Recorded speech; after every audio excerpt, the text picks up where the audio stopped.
Good morning. Hey, good morning. Thank you. I knew there was a lot of energy out there. This is this is kind of tipping here. This is the 11th year of the Senior Summit, and I believe you understand the planning, the effort, and the volunteers hours that go into this. That includes the support that comes from our supervisor who represents our 5th district, Lisa Bartlett. Go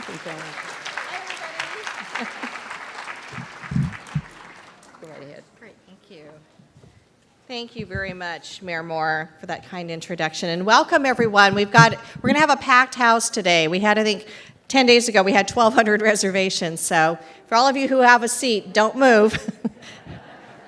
We are piping into the overflow out into the exterior where we've got the tables out there. So welcome to the 11th Annual South County Senior Summit. I'm Lisa Bartlett, your Orange County Supervisor for the 5th District, and I know we've got a great turnout today. We have Pastor John Stewart, who is going to provide the invocation.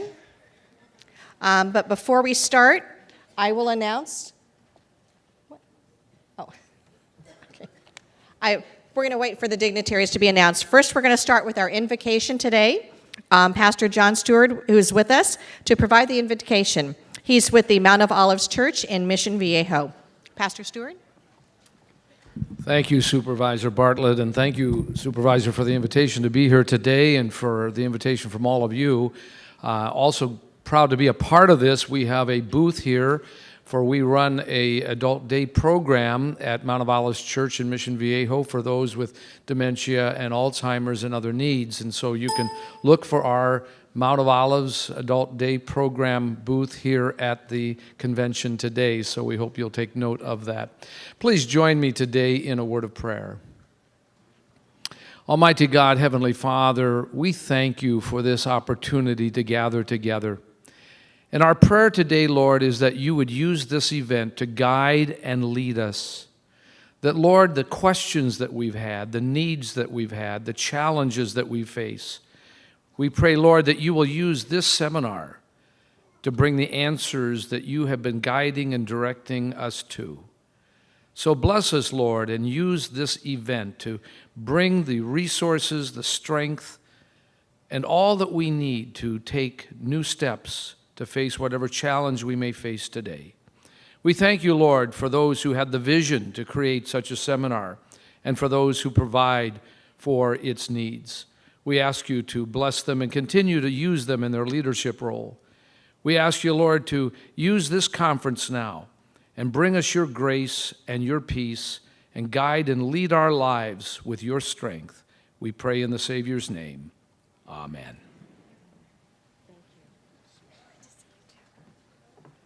Thank you very much, Pastor Stewart. Mount of Olive Church, as Pastor Stewart says, they have a table out in the lobby with excellent information about the wonderful Adult Day program, so be sure to visit. At this time, I'd like to ask Assemblyman Matt Harper to please lead us in the Pledge of Allegiance. Assemblyman Harper. Please stand. Remove your hats as appropriate, and those of you who are veterans are welcome to salute as now allowed by state law as well. My name is Matthew Harper, and it is my honor to start the Pledge of Allegiance to the greatest country in the history of the world. I pledge allegiance to the flag of the United States of America and to the republic for which it stands, one nation, under God, indivisible, with liberty and justice for all. Thank you. Great. Thank you, Assemblyman Harper. And please be seated.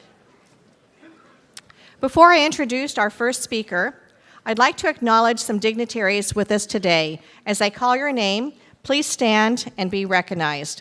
You've already heard from Assemblyman Matt Harper, Laguna Woods Mayor Carol Moore, and Mount of Olives Pastor John Stewart. Please give them a big round of applause at this time. We also have with us today the Honorable Laguna Woods Councilwoman Sherry Horn,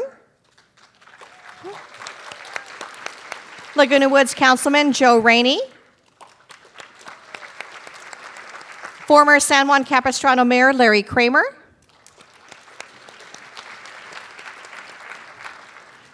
We also have one of our very hardworking county employees, Dylan Wright, our Director of OCCR. Dylan, where are you? Thank you.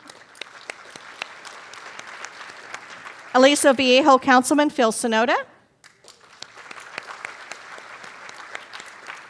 Laguna Woods Mayor Pro Tem Cynthia Connors. El Toro Water District Director Mark Monin. And former Huntington Beach Mayor Dave Sullivan. Okay. Did I forget anyone? Nope. Very good. So this year, we're blessed to have back for the third year in a row our title sponsor, which is Saddleback College EMERITUS Institute. Here to tell us about the EMERITUS Institute is Dan Pradell, Director of the Saddleback Emeritus Instructional Program, who will be followed by Jim Fry, Philanthropic and Estate Planner for Saddleback College. Please give a warm welcome to Dan Pradell.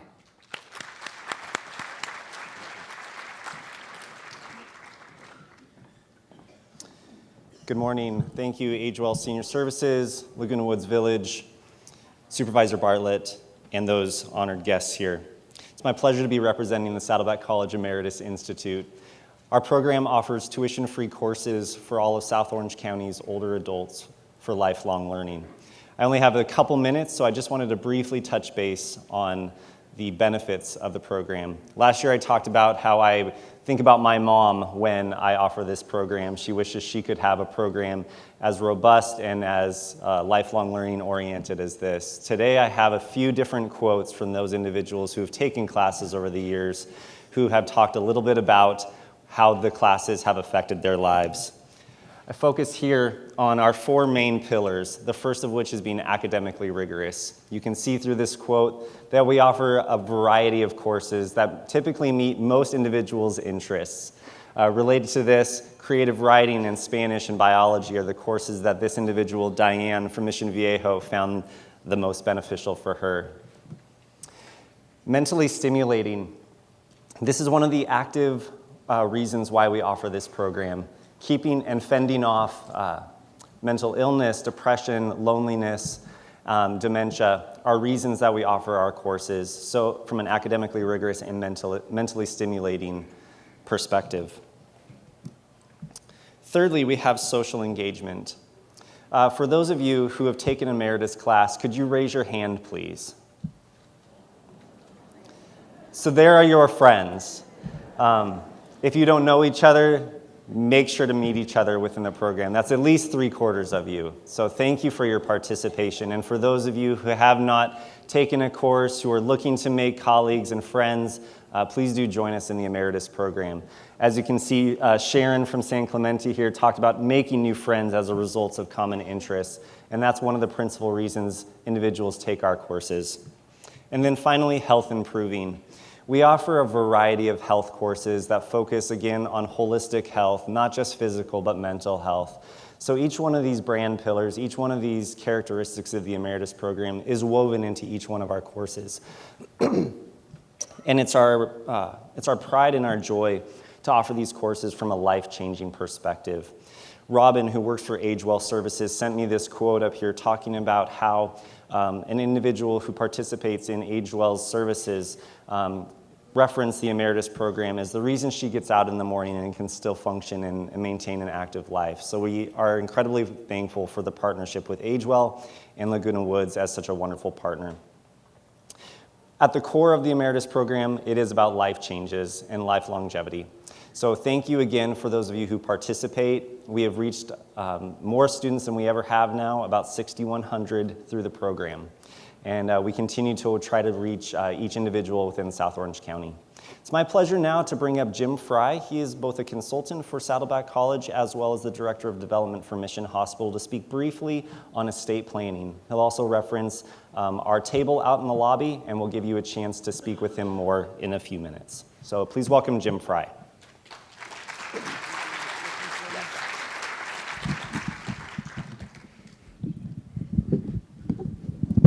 I have 7 minutes to talk about the transfer of all of your lifetime assets to your children, to your favorite charities, et cetera, et cetera. Obviously, I can't do it, but I will be here for the morning because the prayer was talking about so many important things, and I know that there's a ton of important things that are out there that are going to be helpful to you in your life. I'm very biased. I've been doing charitable estate planning for 40 years. I happen to believe it's the most important thing we can do, is to settle and create a plan that we're happy with, and then the real challenge, our family is happy with. I'm here to tell you, it can be done. We have 500 handouts that are already handed out, and there's a lot of information there, but like I said, I'm going to be out there for the morning. If you have questions, what's wonderful about this is something that is presented by an educational institution. Duh, that's a no-brainer. It's fantastic. So all of these things are so important. Income for family, principal for family, reduced probate costs, all of those things. Many of you, I'm sure, have gone to some type of an estate planning presentation, and you know the routine. I'm here to be able to have an opportunity to share your questions, answer your questions, and when I don't know the answer, I'll get it for you.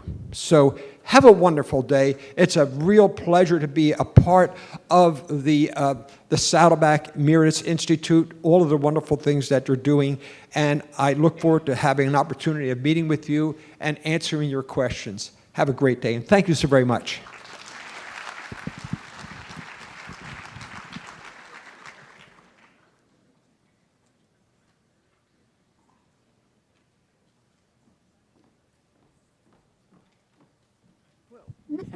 Not quite as tall. Thank you, gentlemen. So I'm also very grateful for the Saddleback EMERITUS Institute being our title sponsor today. And on behalf of the senior community, I'd like to present them with our title sponsor awards. So gentlemen. For you? Okay, we're going to go here and take a quick picture.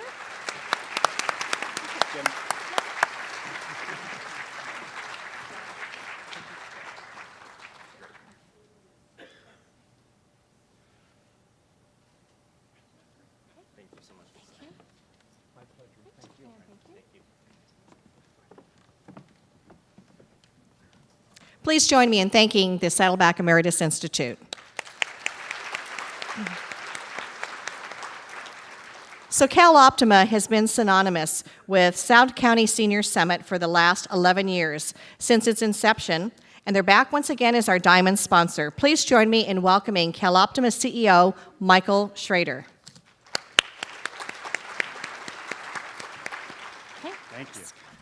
Good morning, everyone, and thank you to Supervisor Bartlett for hosting this annual Senior Summit, of which CalOptima is really proud to be a repeat sponsor. For those of you who don't know, CalOptima is a community-based health plan for low-income individuals. We serve nearly 1 in 4 Orange County residents, and this includes about 140,000 of our members that are age 65 and older. So care for seniors is an important part of what we do.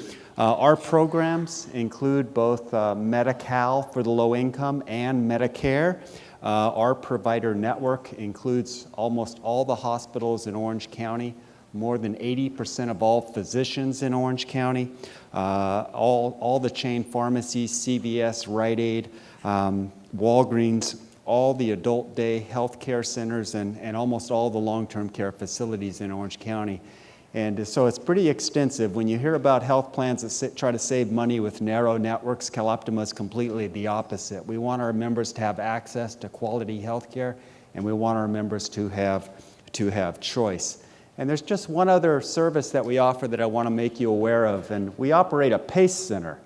So what a PACE center is it's the combination of an adult day health care facility with an attached primary care clinic. So it's for our most frail seniors that live in Orange County, frail seniors whose doctors have said, you really qualify for placement in a skilled nursing facility. But those seniors would rather stay in their homes and stay in their communities if only they had the right kind of support. And our PACE Center is that kind of support. We pick those seniors up in the morning and we take them home in the afternoon. And while they're at our PACE Center during the day, Monday through Friday, there are social activities, there are meals, there's on-site physicians and nurses, and there's physical and occupational therapy. So CalOptima, our guiding principle at CalOptima is to help seniors stay healthy and live independently at home, and this is by and large the preference of our senior members, and it's the most cost-effective solution. So thank you everyone for your attendance at today's event, and for more information about CalOptima, please, I encourage you to visit our table outside. Thank you.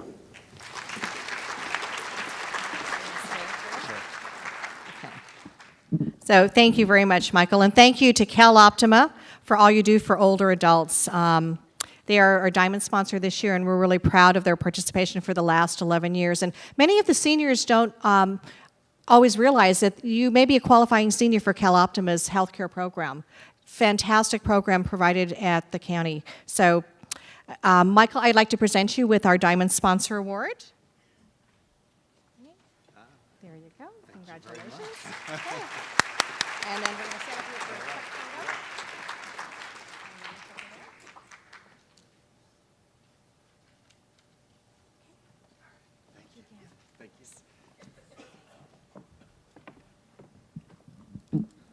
So older adults in South County are fortunate to have a service provider the caliber of Age Well Senior Services, which is our Orange County Office on Aging partner.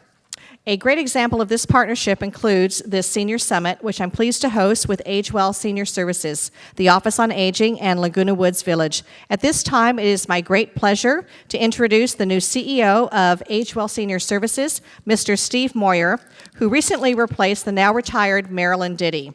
And those of you who knew Marilyn, when she was with Age Well, she was the face of the seniors and really did everything she possibly could to make sure that senior lives were always enhanced and we provided the level of service. And I know that Steve will fill those shoes. So, Steve, if you could come up and say a few words. Thank you. Welcome. Thank you very much.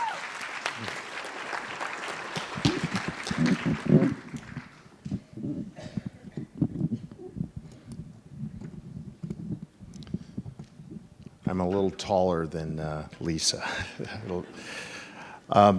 Good morning, everyone, and we're truly happy that you're here today.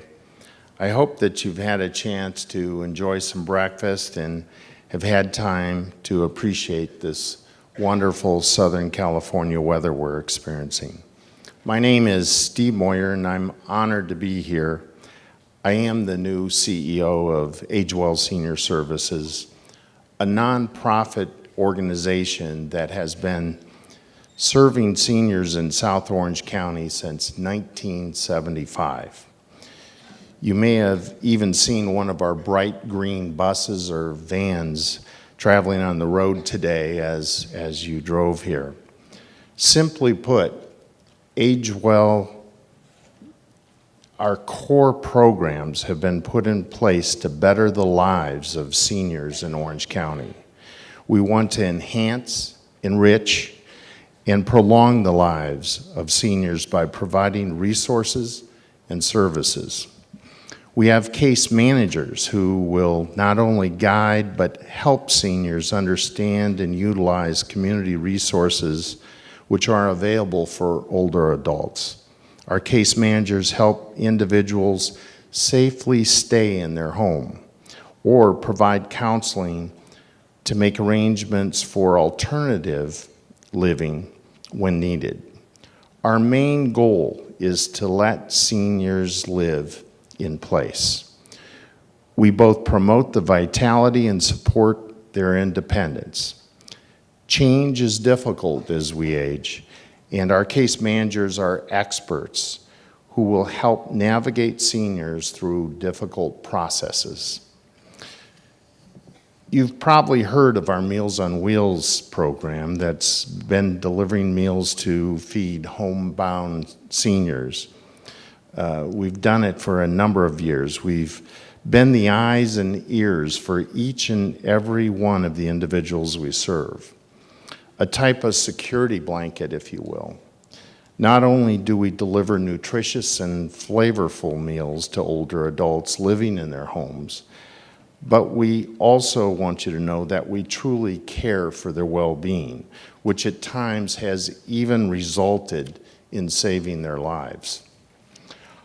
Our non-emergency medical transportation, the green buses and vans that I referred to a little bit earlier, has been a godsend for seniors needing to get to doctor's appointments like dentistry, dialysis, testing, physical therapy, and prescription pickup, to name a few.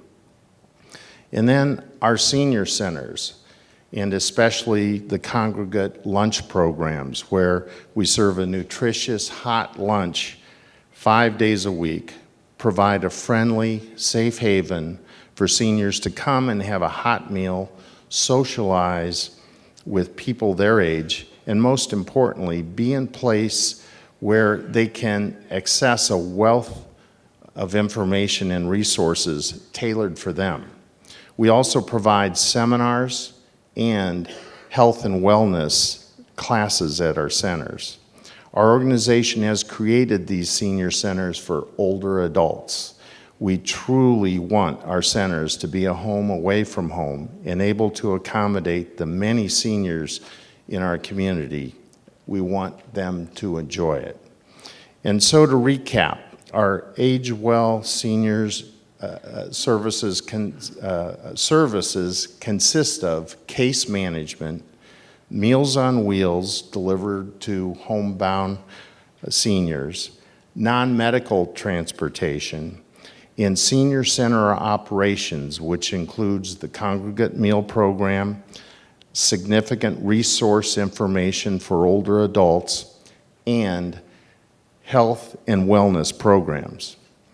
As CEO of this organization, I want to leave with you today a very sincere promise of assuring you that our nonprofit organization, Age Well Senior Services, has been and always will be here for the many needs of our seniors in Orange County. We are ready to help and lend a hand up in order to meet the needs of our senior population when the time arises. Simply, we want you to age well. Thank you for listening.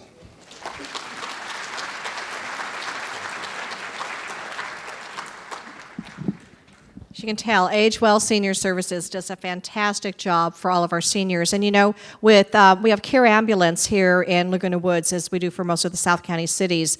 And for our seniors in Laguna Woods, we've negotiated special rates if you need the ambulance service to a hospital, for instance. So we make every effort to make sure everything is cost effective for our senior population here.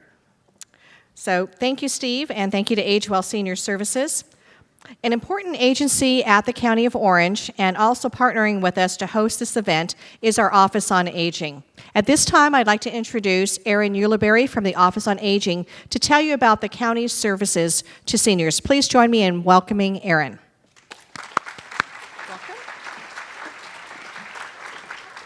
All right, well, good morning, everyone. So every year, the Office on Aging does have an opportunity to come out here and give you a little update on what we've been doing, maybe give you some overviews of services. Today, I am going to just let you know what the things that have happened that we've done this last year, and so you can hopefully take advantage of those. So just for those of you who aren't familiar with our office, we are what's called Area Agency on Aging, and basically it just means that we are overseeing a lot of the senior programs that are required to be offered in an area. So we do that through the county with several different contractors, AgeWell being one of them. So a lot of our office is overseeing contracts for nonprofits such as AgeWell and many different organizations in the county that provide maybe nutrition or caregiving services, transportation, ombudsman services, high cap, those types of things. But we do have some direct services, and so I really want to stress our different services that are out of our office. And of course, that's our Information Assistance Call Center. And I'm going to tell you about that in a second. And we do have a lot of health promotion workshops that are offered through our office with our health educator that we have on staff. And so really information assistance is really our main way to connect with the community. So there's different ways that you can contact us. We have our call center that we've had for many, many years. And so that is our the way a lot of people do contact us. And you can see the phone number up there. We have our brochure. Every bag has our brochure in it, and you'll have the phone numbers in there. And again, and also last year we introduced our new mobile app. So if you want to get resources through your phone, through a tablet, you can go ahead and download our app, and you'll see it. You can find it under OC Senior Resources or OC Senior. That gets you to it, and you can use it to find different community resources in Orange County. And just a reminder too, we have our online website, and you can go on, same resources you would find through the call center or through the app can also be found through the website. And there's an easy way to search. You can use the categories. You can see the different ways that you can search and for different services in the county. And that's our website right there. And so one of our big things that we did last year was we introduced a new logo. So if you haven't seen it, it is on some of the new the programs. You may have seen it. It's on our brochure now that's in the bag. But that is our new logo, so that was a big thing that happened this last year. Another thing is we're on social media now. So if you are on Facebook, okay, that's where you can find us. You can follow us, like us, and you'll get updates on different community events, maybe things that are happening in the office, articles, things that are related to seniors, and you can get that information. We also have Instagram, and we have Twitter now too. So you can follow us on any of those, like us at each of those, and you'll get up-to-date information related to, like I said, community events, senior activities, and different things that are related to older adult population. And we're also going to be, in the future, launching a newsletter. And so just like a lot of you may get these through email, this would be an email newsletter. And so we're going to be launching that soon. That will be from our office. So if you're interested in getting email updates about our office or things that we would send out, we have our table out in the dining room, and you can go ahead and sign up there, give us your name, your email address, and we would put you in the newsletter distribution.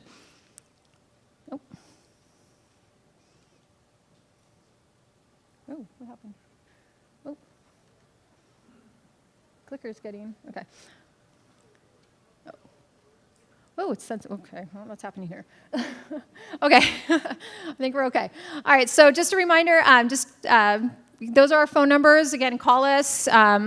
Our call center is always there to connect you with resources, provide you with information, answer questions that you might have related to any senior programs, caregiving programs, persons with disability, anything like that we can help you with. That's all I have today. Thank you.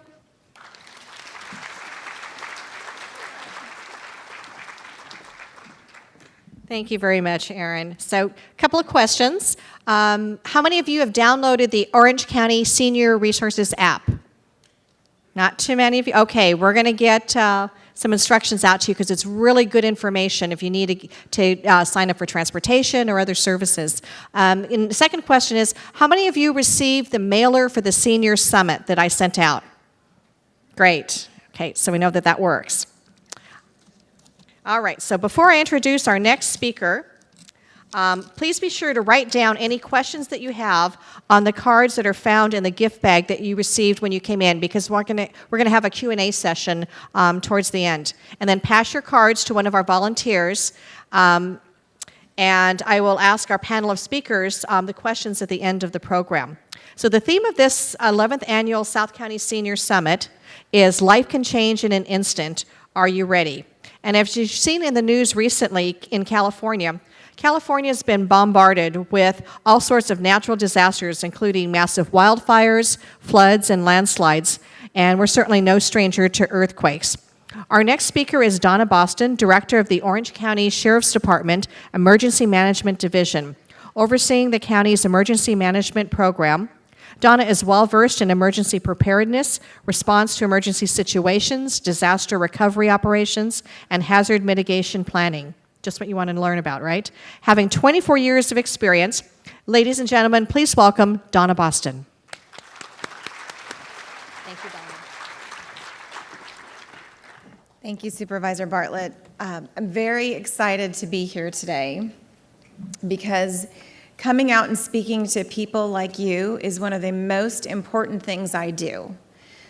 Now, you can imagine I work with uniforms of every single type, and those pieces are very important, but getting our community to be individually prepared and resilient is the most critical part of disaster preparedness on the large scale. So today I'm going to speak to you about disasters in Orange County. And I'm aware that by this time in my career that usually I'm speaking to the choir, right? Yeah. The people that come out to hear me speak are already prepared usually, so you're going to have some extra homework today. I'm going to make a calculated assumption that you've seen a thing or two in your lives. Yeah? Raise your hand if you've been through a disaster. See, these people know what I'm talking about. Now, if you didn't raise your hand, you should be looking at raise your hand again if you've been through a disaster. Now, look at the people that have their hands raised. They're your resources because they have gone through stuff. They've been cut off from their lifelines. Then maybe their electricity was out for a longer period than they were ready to sustain. We have to learn those lessons. And I'm sad to say in California, we forget our lessons. We forget them. There's a whole generation that doesn't even know what the Northridge earthquake felt like. Right? The A at Angel Stadium fell over. Okay, I got on my soapbox for a second. I got to keep going. Let me ask you this, though. In this room, you've seen disasters, whether you were individually affected or you watched them on the news or you heard the stories of survivors. In the last year, were you astounded by the scale and amount of disasters that occurred? Harvey, Irma, Maria, Las Vegas, the California wildfires, mudslides, and I could go on. There are more that I didn't even mention. I'm going to stand before you today and tell you that Orange County is working every single day to prepare our community, to prepare our responders, to be able to respond swiftly, throw everything we have at a problem, and it will still not be enough sometimes. Think about that for a second. It comes down to community resiliency, whether or not you're prepared to respond and help your neighbors. So we have a mission, we have a team. Oops, I think I went too far. Oh, gosh, this thing is, wow. I'm trained in overcoming adversity. We'll just go there. Okay, so in Orange County, we do have the best trained responders in the world. They respond on a national level, on a global level. They go to where the worst problems are and they respond and they help those community members. And we do that so that we can make sure we have the best people here in our local community. And that's important. And I told you already that we work daily to prepare our responders, to have our network so that we can respond to all sorts of emergencies. Let me ask you this though, what's the acceptable failure rate for emergency responders? 0. You believe that, and so do we. That makes the stakes really high in a disaster. When our infrastructure is crushed and our systems are down, we will not be able to get to that 0 rate. And we're worried about that. So we do have the systems in place to be able to respond. So this is a picture of the Sheriff's Department 911 Dispatch Center. It's co-located with the County Emergency Operations Center. So when 911 has an emergency, oh, I'm sorry, let me back up. I got to my punchline too soon. When you have an emergency, you call. When 911 has an emergency, who do they call? They call the Emergency Management Division. And we go in, I have a team of 15. Oh, by the way, Orange County population 3.2 million. I have a team of 15. I'm just letting you know that Harris County, Texas has a team of 38. I'm a little jealous. Okay. So they call the Emergency Management Division, and we activate the Emergency Operations Center, and we pull together the best people to come in and manage that emergency. And we hyper-focus on that emergency, and we work until we solve all the problems. But there are going to be a lot of problems in a disaster. There's no textbook disaster. It's inevitable that we will have disasters in Orange County. And I always like to say we're going to shake, we're going to burn, and we're going to slide. That's a given. So it is not if, it's when, right? And every disaster is local. For those of you that have been through an emergency or a disaster, FEMA's not coming with stuff. They're coming with a checkbook, we hope. But it is your local responders that are going to be there first. It is your neighborhood that will respond. And we will continue to work the problem long into the recovery phase of that disaster. Every single disaster response is local. Our systems are going to be stressed. Our communications will be down. Our transportation infrastructure is going to be down as well. Help will be delayed. Our commodities will be scarce, right? When you think about the worst case scenario in California, earthquake, we know it. We should be prepared. If you are prepared, then your homework is going to be to get 3 more people prepared. Talk to your neighbors and talk to your kids, your family, your friends, and make sure that they're prepared for emergencies. We have to have a network of neighbors. So it's not enough that we have a network of first responders and that we respond together when we do unified command and all these great things. We have to have a network of neighbors responding to each other. And why do we need that? Right? In this day and age, we are very connected by social media, right? But we're not connected person to person. And in a disaster, you have to be connected person to person. And the reason is because disasters are complex. They require a different kind of analysis and decision making. You expect us to think big, to go fast and be smart. You think we have all the information right away. And it doesn't work like that. We know that there are holes in our information. In the early hours of a wildland fire, when it's burning fast, and I know because I happen to have been on the 241 when it has been on fire, it's not fun. They burn fast, and trying to get ahead of that wildland fire and evacuate people with good, clear information is tough. We've done a lot of things in Orange County to develop that out, to help us move faster. But we're working within aging infrastructure, aging population too. We're working with aggressive, high-intensity incidents. That fire is aggressive and it's higher intensity than it ever has been before. The speed and reliability of social media has made our jobs more complex in some ways.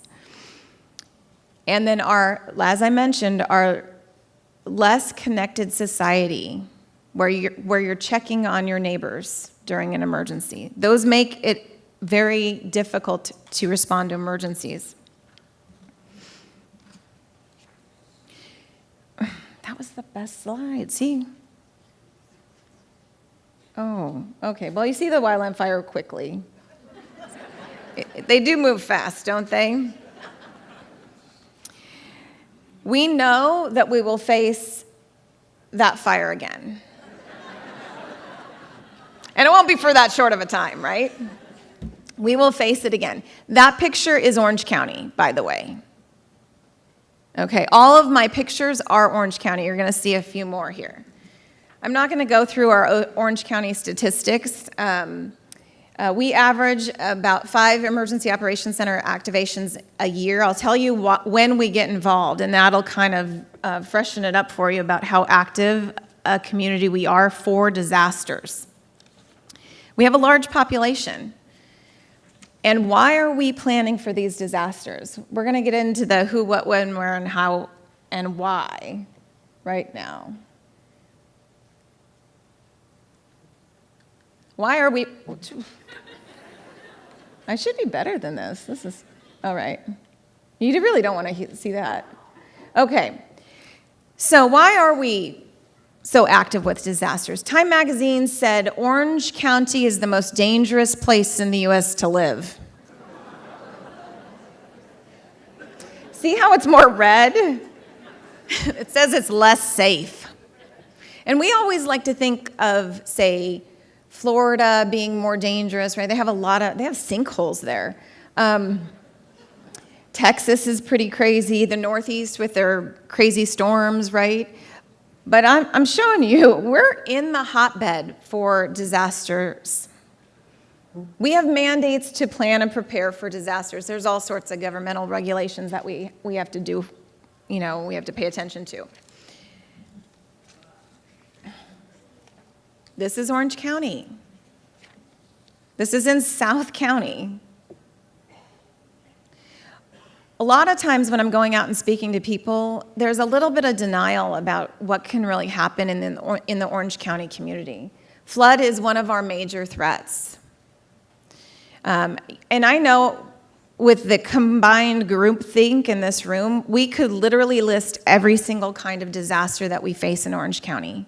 And we would do just fine in coloring the worst case scenario, right? We don't even need to tell you all the bad things that can happen. You know already. So you have a good reason to prepare, right? You understand the why. This is Anaheim Hills, just this last fall. Right? Canyon 2 fire. Oop, that plane is great. You got to see it. That's just down the hill from our Emergency Operations Center. One of the major fire corridors in Orange County, and we do have what they consider fire corridors. And people have built in them. And nowadays we're building with disaster-resistant construction, which is good, but we're still in harm's way. And our communities, not just in Orange County, but our communities have been growing, and they have been moving into the areas where there are more hazards, the coastal zones. That's where we have high populations. That's also where our plate tectonics come together, where you have earthquakes, where you have the wildland fires. We live in the hazard zone, and that is the reason we have to prepare, because it is inevitable. These are all Orange County. Wow. I think it gets stuck. So this is the command center at the Emergency Operations Center. And that is where we will be driving big policy decisions and mobilizing major components to solve the problems. But again, even when we're mobilizing, your local government's jurisdictions are in command and control of those emergencies. Your first line of defense is your first responders, right? And we all know there aren't nearly as many law enforcement officers or fire stations as we would like, right? On a daily basis, we're staffed just fine. We can handle daily, regular emergencies all the time. But we get out of kilter, we're off kilter when it goes big. And then we employ a really boring model like this, that the first responders respond out to the field, the local government, your city emergency operations center activates, and then it goes to the county, then it goes to the state and the feds. And that takes time. Along with us, our private sector responders are also responding. And this is where we're seeing a lot of growth and potential for emergency response. Local government cannot solve all the problems. It's funny, isn't it? Private sector has the capability for just-in-time logistics and systems, right? The only problem with that is that they're also using predictive analytics and artificial intelligence. And when the systems break, they break in a big way, right? So if Orange County is cut off because of a major earthquake, Target's not getting resupplied right away. We can't just go out and buy what we need.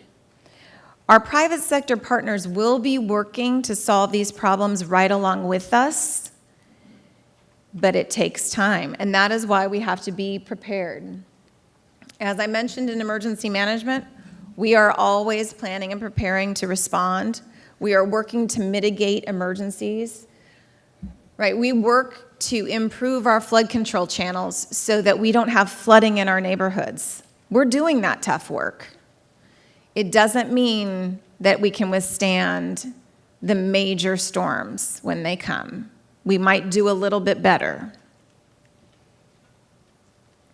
I just want to underscore how we do work in emergencies in that we are using the incident command system. We're talking in the same languages. We bond together with all of our different jurisdictions to manage that emergency in a cooperative way.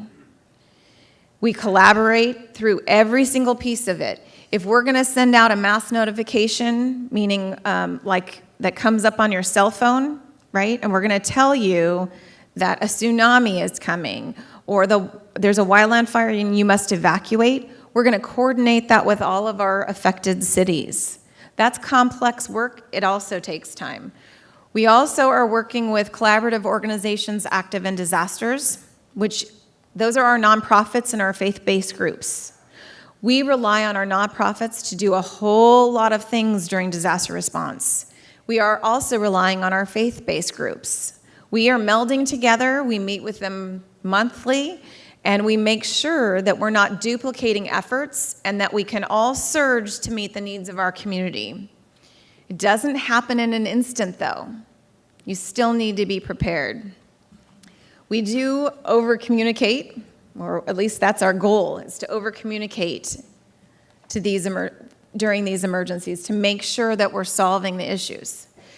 So when are we having these disasters? In California, most of our disasters are no-notice events, right? We don't receive any information ahead of time that a wildland fire is going to break out. We might know that there's a red flag warning, and we'll be watching the weather, but we don't know when a wildland fire is going to start. We do watch the weather for rain events. So we're always making sure that we're monitoring weather. That's a big thing. But we also don't know when the earthquake's going to happen or when a terrorist will strike. We don't know those things. We're monitoring everything that we can to be ahead of it, but we have no notice events. So we do have triggers that get us involved.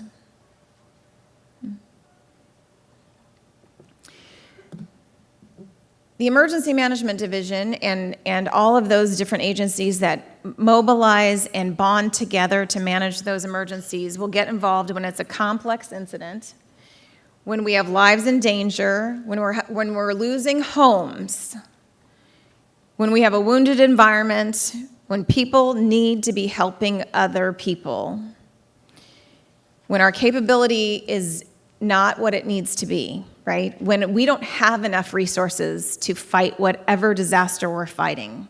That's when the Emergency Management Division gets involved. And the county takes it very seriously that we bond together and we practice tirelessly to do this. We have some hard and fast triggers.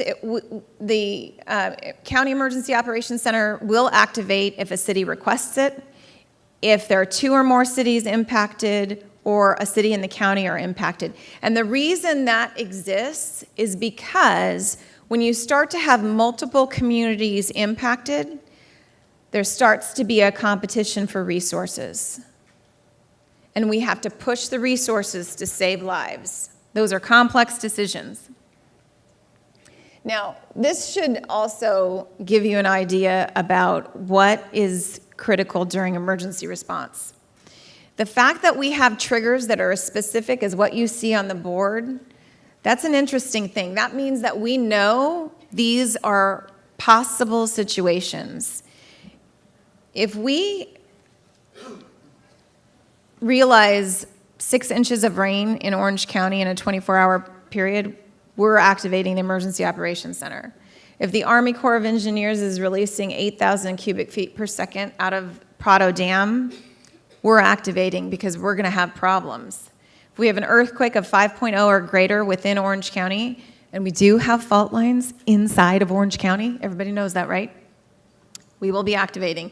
If we have a tsunami advisory or a tsunami warning, we're activating.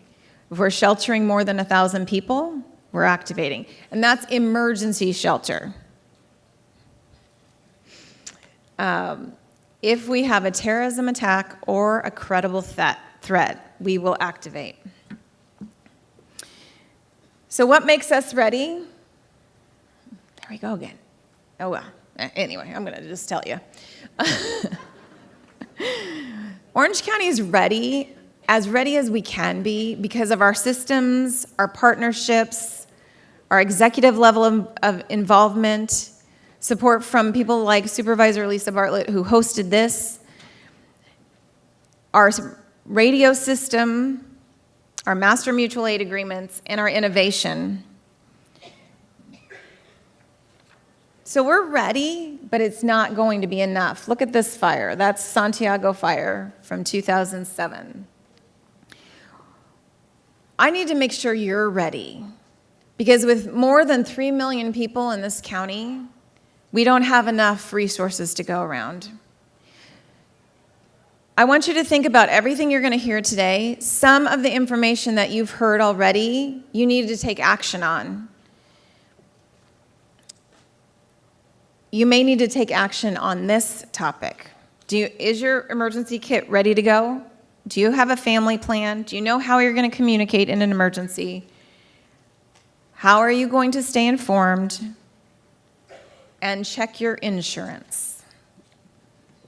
So I'm going to ask Aaron to play the video. Hopefully we can do that. There's just a short video.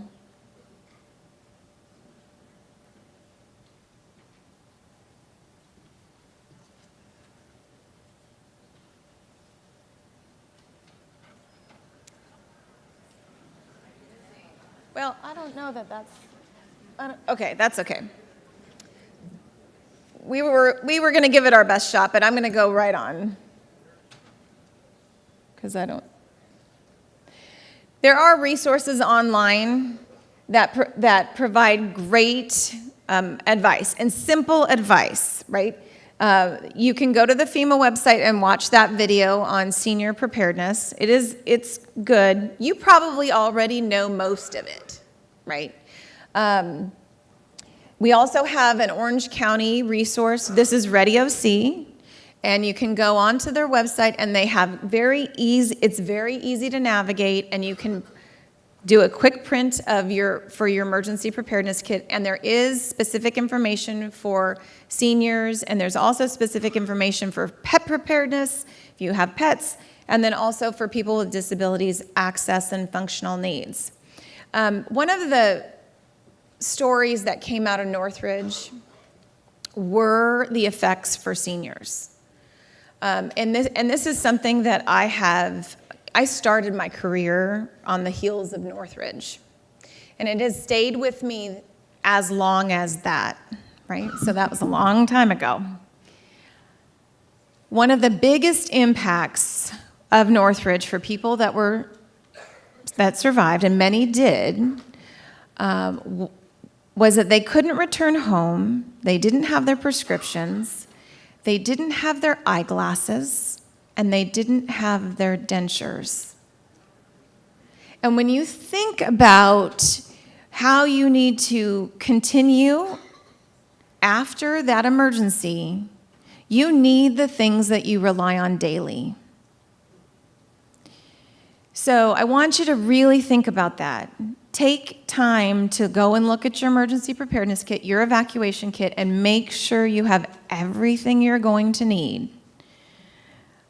This website can help you do it, and it is worth doing. And I know that it's hard to get motivated to do it, but there's a good reason. I also need you to be aware about Alert OC. Now, how many people that know that you opted in your mobile telephone information to Alert OC. Okay, great. You guys get bonus points. So Alert OC, see this website, is the county's mass notification system. Every single city participates in this system. This is one of the ways that we're going to reach out and call you, text you, email you of an emergency situation. I am terrified about personal information security. We do not share your information.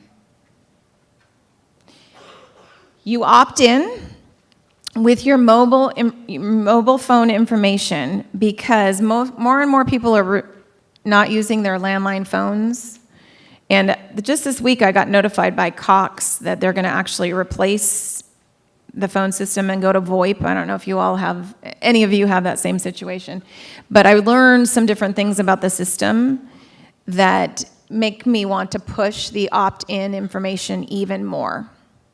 So it can be as easy as going to the website, you opt in with your mobile phone information, and you're going to say what city you live in, or you can text Alert OC to 888-777, and then it will ask you for your zip code. Two very easy ways to opt in to make sure you receive warning on the worst day. We will also use wireless emergency alerts, and a lot of people think of those as Amber Alerts, that sound that comes out of your phone and it's like a 90-character text. We will also use that. Those are used on the absolute worst days. So we use that during the Canyon 2 fire. If you follow the media on what happened after the Northern California fires, they didn't use that form of notification, and a lot of people died in that fire. We will use it in Orange County. We will make sure that we are pushing out notifications as quickly as possible. We will layer our mechanics, I guess, for evacuation. So when we go to evacuate a community, we're going to route alert, meaning that we're going to put emergency responders out on the street, door knocking to make sure you know. We're going to be sending Alert OC messages and wireless emergency alerts. And we may even use a helicopter, one or two of them, to let you know. We're also going to be notifying other service providers that might be calling you. What we've learned after studying people's responses to emergency alerts is that nowadays, they go to their smartphone and they start looking to validate it. So we're going to also be pushing information out on social media. Because instead of what we now know is that our community members, they get the alert and they pause and they think about it. They don't just do what emergency responders tell them to do. They think about it and then they validate it and they poll for information. They're going to talk to their neighbors. Maybe, should we evacuate? Should we not evacuate? And I'm thinking to myself, we're in the EOC saying, go now. We told you to go now. You don't have time. You need to get out now. So make sure you have the resources in place to speed that up if you're going to poll for information. The information is going to be on these social media channels.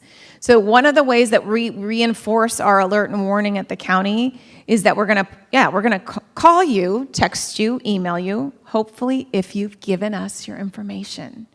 If you haven't, hopefully you get the wireless alert sent to your phone. We're going to also post it on these types of Twitters, right? The Sheriff's Department will carry it, the county EOC will carry it, the Fire Authority will carry it. And you'll start to see it be retweeted. The news media will be carrying it. And that's how we're addressing our community's response. I just want to end with just what happened during Canyon 2 for me. So in October, I went to work. It was a county holiday, but I went in to get some stuff done. And it was about 8 in the morning, and I thought, oh, it's a red flag day. I'm in the office. Yeah, it'd be kind of stupid if I wasn't listening to the fire radio on a red flag day, just in case something pops up. So I start to hear some chatter on the fire radio. There's a fire. And it starts moving very fast, right? I activate the Emergency Operations Center. I get people up there. Automatically, and usually this doesn't happen, we started having residents call into our Emergency Operations Center. We didn't even have a hotline up yet. We start getting residents calling in. And the people that were calling, I spoke to 3 while I'm trying to activate the EOC, which is kind of a different system, right? And the conversations I had were, no, I don't drive. I need help evacuating. Okay, do you have a neighbor? I'm talking to that person, trying to troubleshoot how they're going to evacuate. They're scared. All 3 of them were women. 2 of them were on oxygen. All 3 were seniors. They weren't prepared to go. And I hope, I know no one lost their lives in Canyon 2 fire, thank goodness. I hope they were able to swiftly evacuate and feel confident about their decision. I want more for you. I don't want you to be so panicked. I want you to be prepared when we tell you to evacuate, or when we tell you to shelter in place, or when the lights are out for 72 hours, or when we have a big earthquake. You're prepared to ride it out for more than 72 hours. I want that for you, because it makes you feel much more confident about your future. So please do your homework, right? We said you were going to talk to 3 people and get them prepared. Make sure that you have enough water for everyone in your family. The very minimal is 3 days, right? But I would suggest you go well beyond that. 1 gallon per person per day, including your pets. Make sure you've got working smoke detectors and fire extinguishers. Register for Alert OC. If you have a car and drive, make sure your gas tank is full.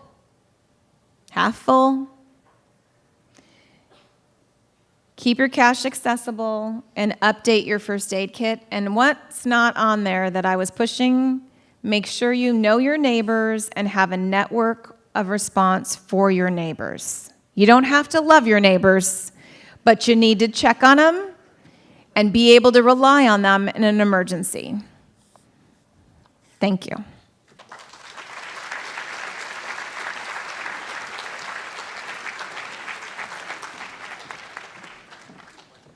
So thank you very much, Donna. And Donna will be back for questions and answers when our other speakers are at the end of the program. So give Donna Boston another big round of applause. Okay. And that's why we have the theme today, life can change in an instant. It's not just a medical emergency, but when you think about the natural disasters, you could literally get a call that says, you've got 20 minutes to evacuate the house. And we don't want people running around saying, okay, I've got to pick up the dog and the dog food and medications and this and that.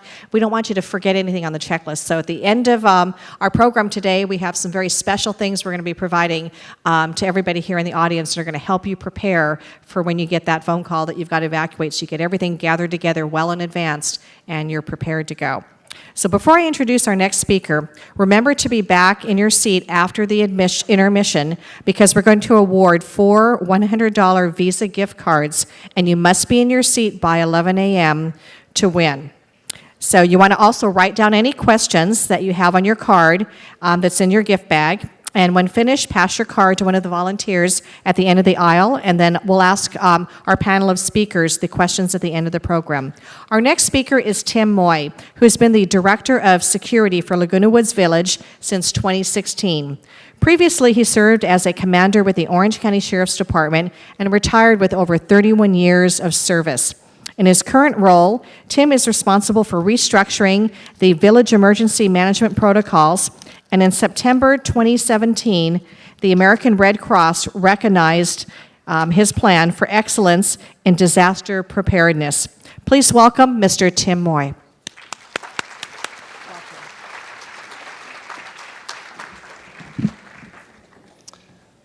Well, good morning. Thank you for being here today on such an important topic, aware, prepared, and ready. And that's our theme in the village. March 11th, 2011, I was a newly promoted captain with the Sheriff's Department. And my background is in investigations, but they moved me over to Homeland Security Division, and one of the bureaus that I was to oversee was emergency management, led by the exceptional Donna Boston. And I knew there was going to be a little bit of a learning curve, as there always is when you're moving to a new position. I just didn't realize how quickly that was going to move. That evening, I received a phone call and said, we've activated the Emergency Operations Center, and there is a tsunami alert. Now, yeah, thank you. Tsunami alert, I understand fires and earthquakes, but a tsunami, that's incredible. But unfortunately, in northern Japan, an 8.9 earthquake occurred.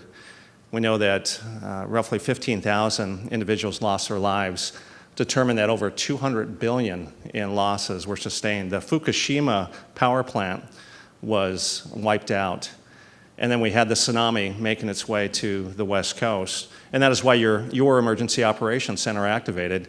And Donna Boston and her crew were up at Loma Ridge, as you saw, doing their part and contacting the cities, tracking this tsunami coming our way. We were lucky here in Orange County. The tsunami and that tidal surge, and we were concerned about our 42 miles of coastline.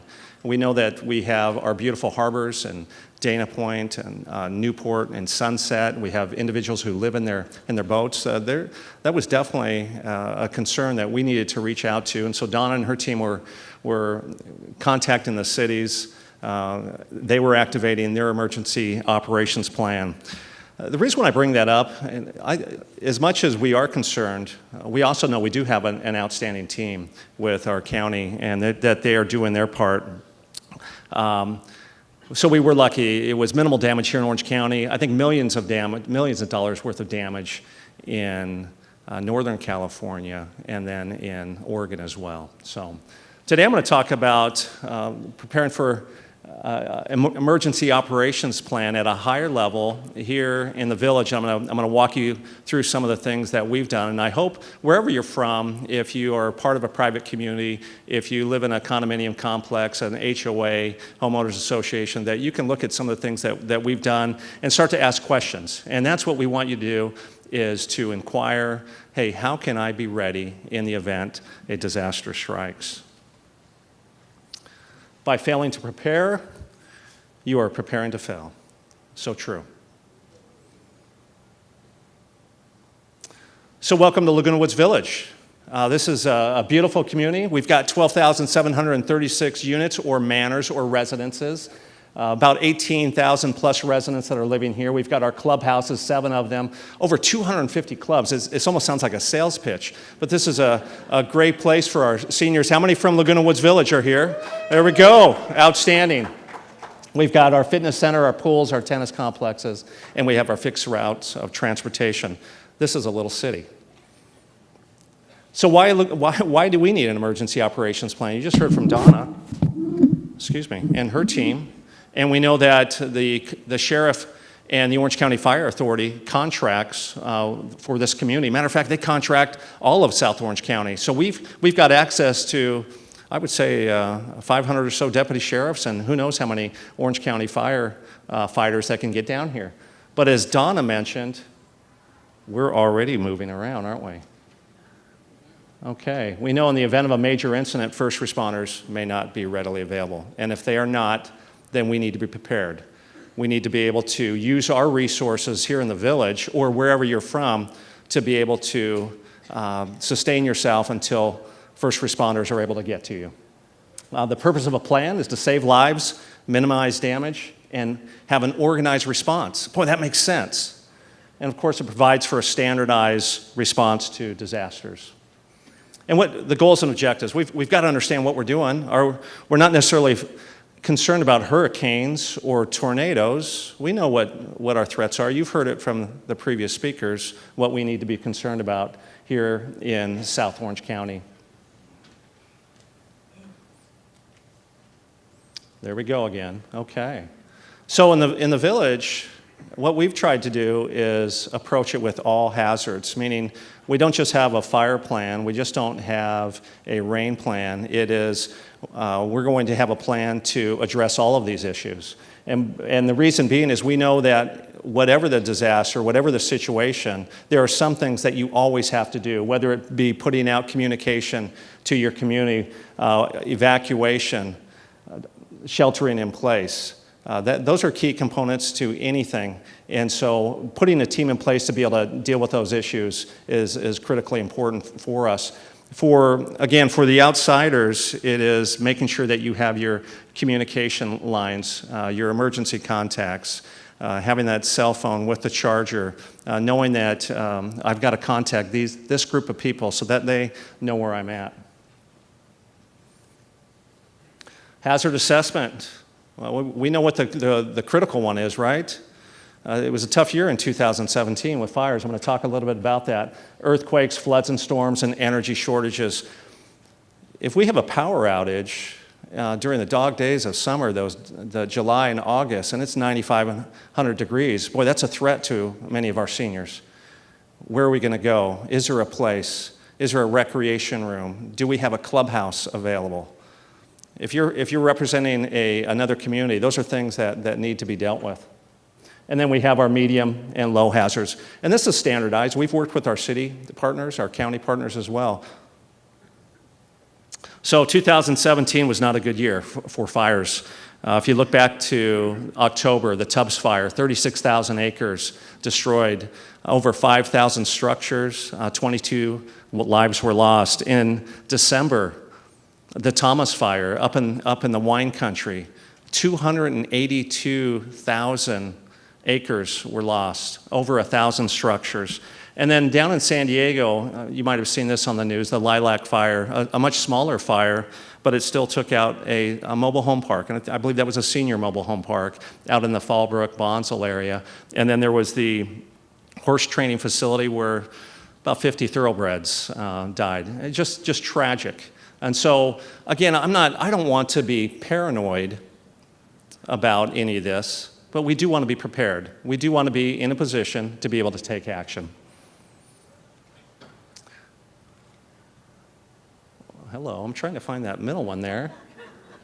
I'm not sure, was anybody around for the 1993 Laguna fire here there you go, you remember. I was a young deputy sheriff, and I went down there after the fact, and we were guarding those areas. We lost over 400 homes in the Laguna area.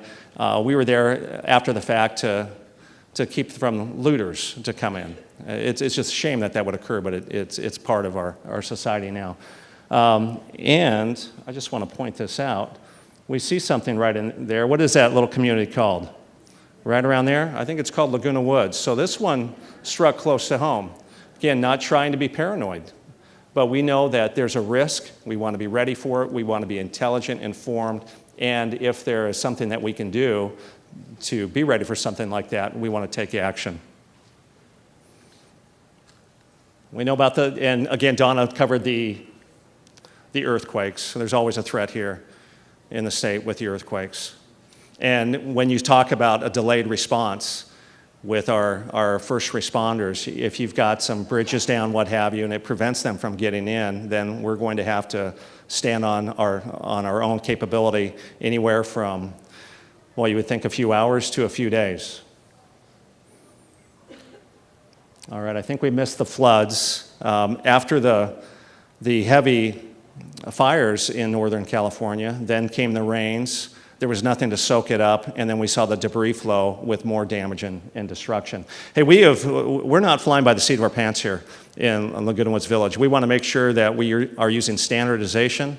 I discussed this with Director Boston, with County Emergency. I said, we need someone to assist us in putting together a plan to make sure that we're doing things the right way. And so we did. We implemented ICS, Incident Command System. I'm very familiar with it from my background with the Sheriff's Department. It's a standardized approach to emergencies. And for us, it's being able to speak the same language. So when we have firefighters here, when the Sheriff's Department is doing their thing and they're implementing ICS and they have what's called an operations chief, and you'll see an org chart here, we'll have an operations chief. And if we have questions for them, if we're trying to provide for the efficiency and continued operation of the village, that those two people can talk when there's a similar problem that we're trying to overcome. Good gravy. Okay. I know. It's not my happy figure. I don't have the trigger itch there. That would be a problem if I was a deputy sheriff. Hey, be careful. So what is ICS intended to achieve? And I've kind of already talked about it. It meets the needs of an incident of any kind. So whether it's fire, whether it's floods, whether it's some type of earthquake, whether it's a power outage. We're talking about the big things today, but there are other things that may come up that threaten our seniors, and we have to be prepared for that as well. All right, we have this structure in place. Now, does this necessarily apply to a person here who lives in a neighborhood? No, but rest assured, your city has this, the county has this, your first responders, the Orange County Sheriff's Department, the Fire Authority, they've all put these positions in place. And so have we. So if you're with the Laguna Woods Village, that's a pretty good feeling to know that we've got these positions. Uh-oh, lost it already. There we go, we're back. I know, getting a little nervous up here, better watch out. Infrastructure damage and utilities branch. We're gonna have somebody out there checking on our buildings to make sure that they're structurally sound. We're gonna have a medical branch. You'll hear me talk a little bit about that, but we've got experience here. And I'm sure in this auditorium. We've got those who are doctors and nurses, LVNs, registered nurses, nurse practitioners. We've reached out to them in the village and said, hey, would you be part of our team? In the event of an incident and first responders are delayed, and we're gonna open up one of our clubhouses, can you come and help us when the residents come and they're looking for assistance? Do you know who your nurses are in your neighborhood? Do you know who your medical professionals are in your community? It's good to know.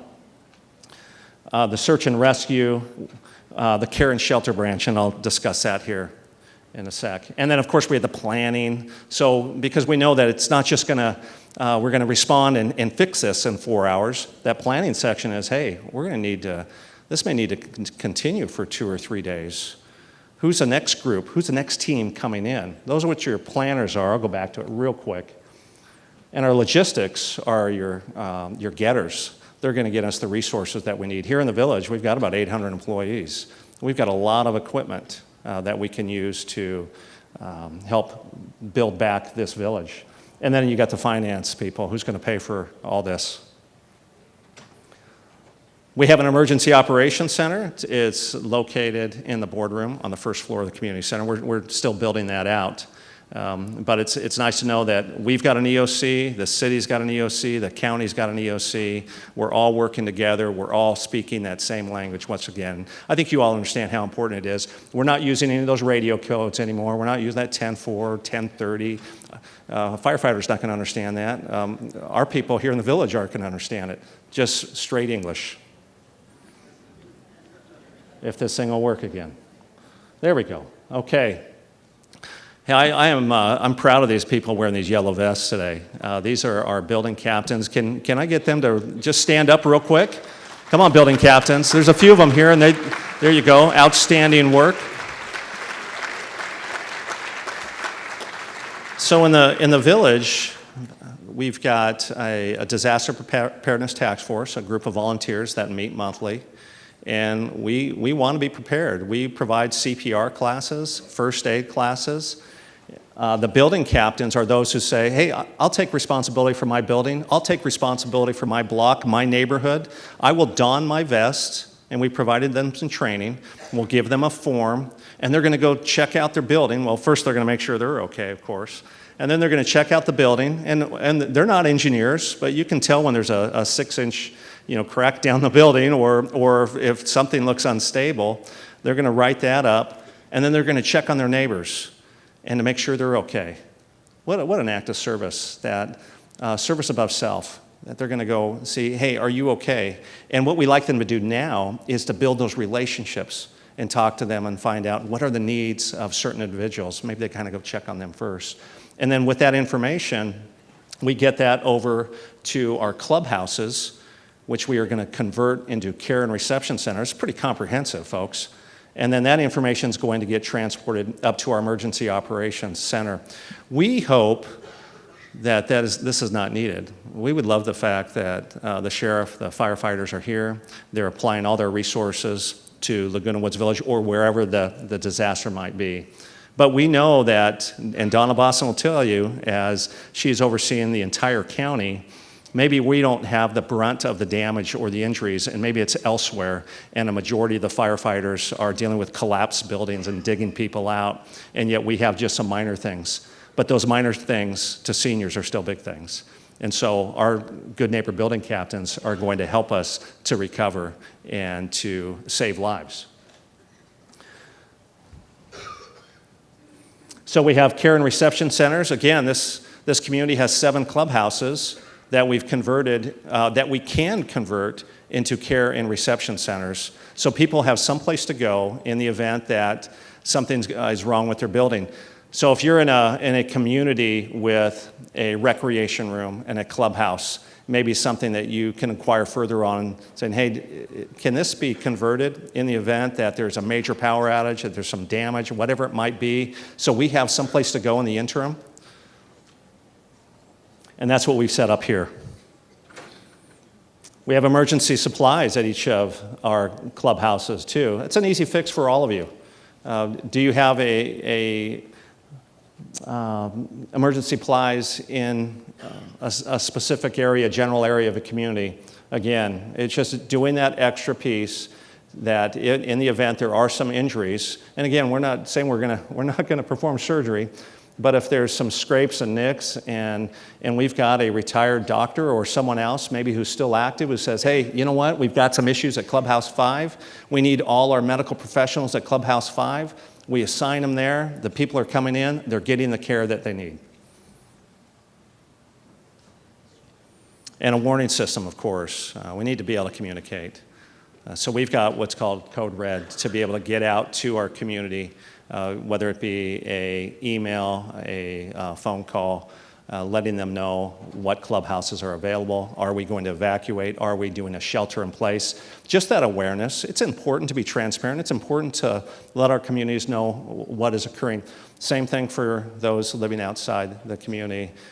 Making sure that you have those communication, making sure you have those emergency contact numbers early on. It's during a disaster when things are hectic and it's somewhat chaotic. That's not the time to be putting together a kit.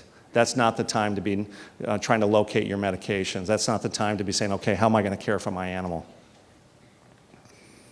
And if all things go sideways, we have a ham radio club that is going to position themselves at each of the clubhouses. In case everything is down, those ham radios will work. And so now we get to use those radios to contact our emergency operations center. So just trying to do everything we can to prepare for our seniors, and I hope that helps our seniors to rest a little bit better in the evening. And this is our plan. It's pretty comprehensive. It's on the website. If you want to go take a look at it, please do.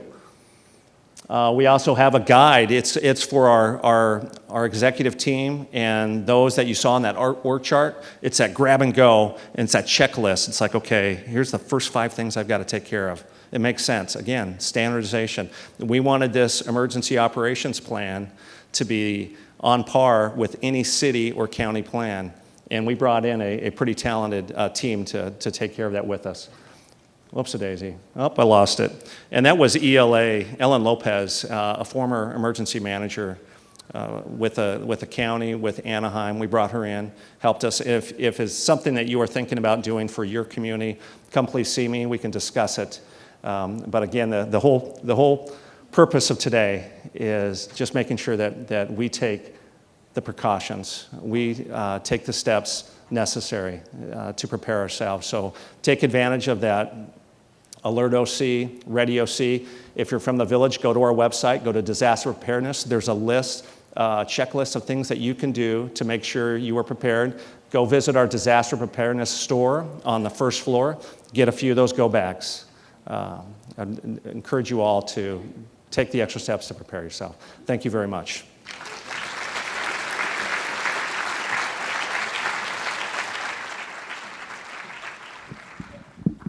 So, thank you very much, Tim, for that great presentation. So after we've had the wonderful speakers this morning and all the information, raise your hand if you think you're ready and you're prepared for an emergency.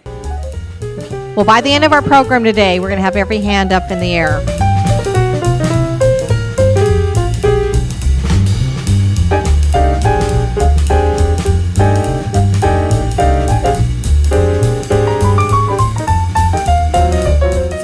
Introduce our next special presenter. Please write any questions on the card provided in your bag and hand them to one of the volunteers. We're going to have a panel discussion at the end of our session today. At noon, I'll ask our panel as many questions as possible. So next we want to move on to a very special award. In our community here, we have someone who was very dear to many of us, and she passed away recently and will be very much missed, and that's Denny Welch, or Denny as she was affectionately known. Thank you. Denny was a really fantastic person here in the community. She moved to Laguna Woods in 1998 and was famous as an advocate for the disabled and for all seniors. She volunteered endless hours working to improve the lives of the residents in her community and throughout the county. She was also very active in numerous clubs and organizations, received countless awards for her outstanding volunteerism and advocacy in support of our seniors. In 2005, Denny founded the CCA, or the Community Clinic, or Community Civic Association, which continues supporting her vision to this very day. You'll find their table out in the lobby, and until this year, she was my volunteer coordinator for each year of our annual South County Senior Summit. As you can see from her photo on the screen, she was a lovely person with a big heart and wanting to serve. Needless to say, Denny was an iconic figure and will be sorely missed. At this time, I ask you to please join me in a moment of silence in memory of Denny Welch.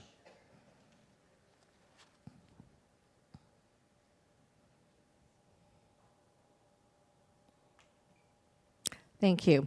In tribute to Denny and all that she accomplished, we've created the Denny Welch Service to Seniors Award to be presented annually at our South County Senior Summit to a deserving senior in our community who best embodies the spirit of Denny Welch and this award, which is in her name.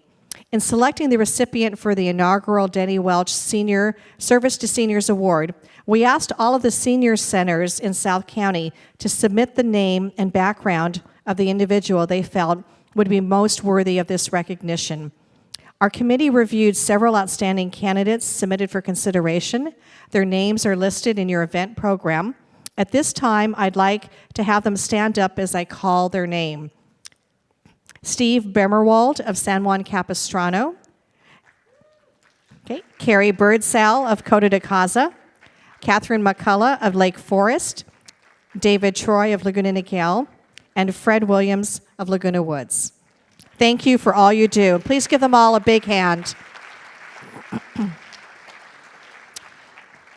By the end of the day, our selection committee identified one person they felt clearly stood out and should be the recipient of the inaugural Denny Welch Service to Seniors Award. At this time, it is my great pleasure to introduce our 2018 winner. Please give a big hand to Margot Gilbert Gillison. Congratulations. Say a few words. It is with humility and gratitude that I accept this first award in honor of Denny. She was a wonderful person, a great spirit, a great activist, and I hope that each one of us can carry a little piece of her with us as we continue our volunteer work. Thank you. And Marco, if Denny were here today, she would say that you certainly embody the spirit of the seniors, and the work that you do here is certainly an inspiration to all of us. So thank you very, very much. You're the best. Okay. And we have this for you. Okay. So let's come over here and take a quick picture. We need to stand right over here. Okay. Are they? Okay.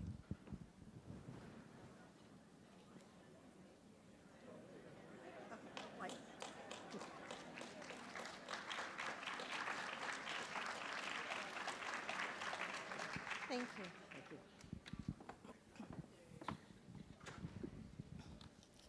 So something we don't always think about or plan for, because it's not the most pleasant subject in the world, is our death or that of a loved one. But it will happen at some point, and it's often unexpected, like a natural disaster, catching us completely unprepared. So here to talk to us today about this not-so-favorite topic is Patty Mouton, Vice President of Outreach and Advocacy for Alzheimer's Orange County. She is also co-director of Orange County Advanced Care Planning Partners. Patty has been a keynote speaker at many national and statewide conferences and has had a number of articles published about advanced care planning. Ladies and gentlemen, please welcome Patty Mouton.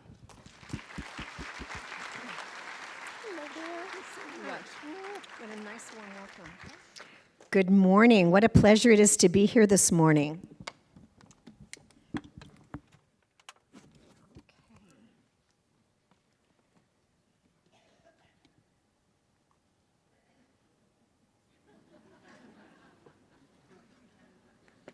We're supposed to have music with this, but it's really okay.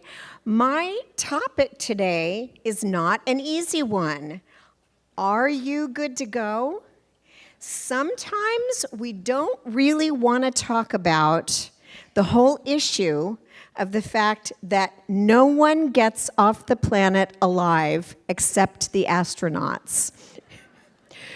So bear with me a little bit, and we're going to talk about some things that aren't quite the light-hearted areas of aging, but it's still really important. A little bit about who we are and where this information comes from. We are supported by the Coalition for Compassionate Care of California in Sacramento. We have received support in the past from the SCAN Foundation, California Healthcare Foundation, from Monarch Healthcare. We work very closely under the umbrella of the Orange County Aging Services Collaborative. Our infrastructure is provided by Alzheimer's Orange County, which is your not-for-profit agency that provides free programs and services for families and for individuals who are coping with all forms of dementia. And we operate the South County Adult Day Healthcare Center and the Acacia Adult Daycare Center up in Garden Grove. And we are funded continually, year after year, fingers crossed, by the Hogue Community Benefit Foundation. So that's what enables us in order to do this work and to provide this kind of education. We have a vision, and that is that every seriously ill person receives the kind of care that is congruent with their values and their wishes, and that they have the opportunity to express what their goals of care might be and to establish their priorities. One of the most important things I've learned in helping people with end-of-life care issues is that sometimes we have priorities other than just living longer. Sometimes we want to ensure that our quality of life is a certain way. So be prepared. I loved this. This is a vintage Boy Scout, and never having been able to be a Boy Scout, I still like all things related to the Scouts. This vintage artwork led me to look up a few other things. Did you know that the second book published on the Gutenberg press 500 years ago was a work called the Ars Moriendi, The Art of Dying. And it was an illustrated work on how to prepare our minds, our bodies, our spirits for the eventuality of death. And what's really too bad and rather remarkable is that in those 500 years, our Western culture has tried to erase the notion of death rather than trying to embrace it as an important part of life. Just like we changed the birth movement in the 1960s and 70s. I mean, I was born in the time when all the dads had to wait in the waiting room and smoke cigars and drink whiskey. Today, the dads are, an integral part of the process. Well, we changed the way we view birthing, and we made it less scary, and we made it more of a family affair. Death should be the same, because if we don't, what happens is we have our head in the sand. And too often, our physicians, our healthcare providers, and we as patients view death as a failure. Well, I'm here to tell you, these human bodies were built for planned obsolescence. We're not meant to live forever, and so in order to do things well throughout the course of our lifespan, we have to avoid being in positions like this. If we put our head in the sand, what's going to happen is pretty soon everybody's going to have their head in the sand, and then nobody gets anything done. So while this may not be a fun thing to talk about, consider this. If you had a catastrophic health event today, what would happen? What if you couldn't speak for yourself? God forbid you got hit by a bus. Who would speak for you? If you have somebody in your mind that you think would speak for you, do they know it? And if they're speaking for you, do they know what you want? Have you ever talked to them about it? Most of the time, we say, oh, I'm fine right now. I don't, it's uncomfortable. I don't want to make anybody uncomfortable. But what we have to keep in mind is if we don't say what we want, if we don't put it in writing, if we don't share that information with our healthcare providers, and most importantly with our loved ones, they won't know. They are not mind readers, really and truly, they're not. And your doctor, no matter how well you know him or her, doesn't know what you want.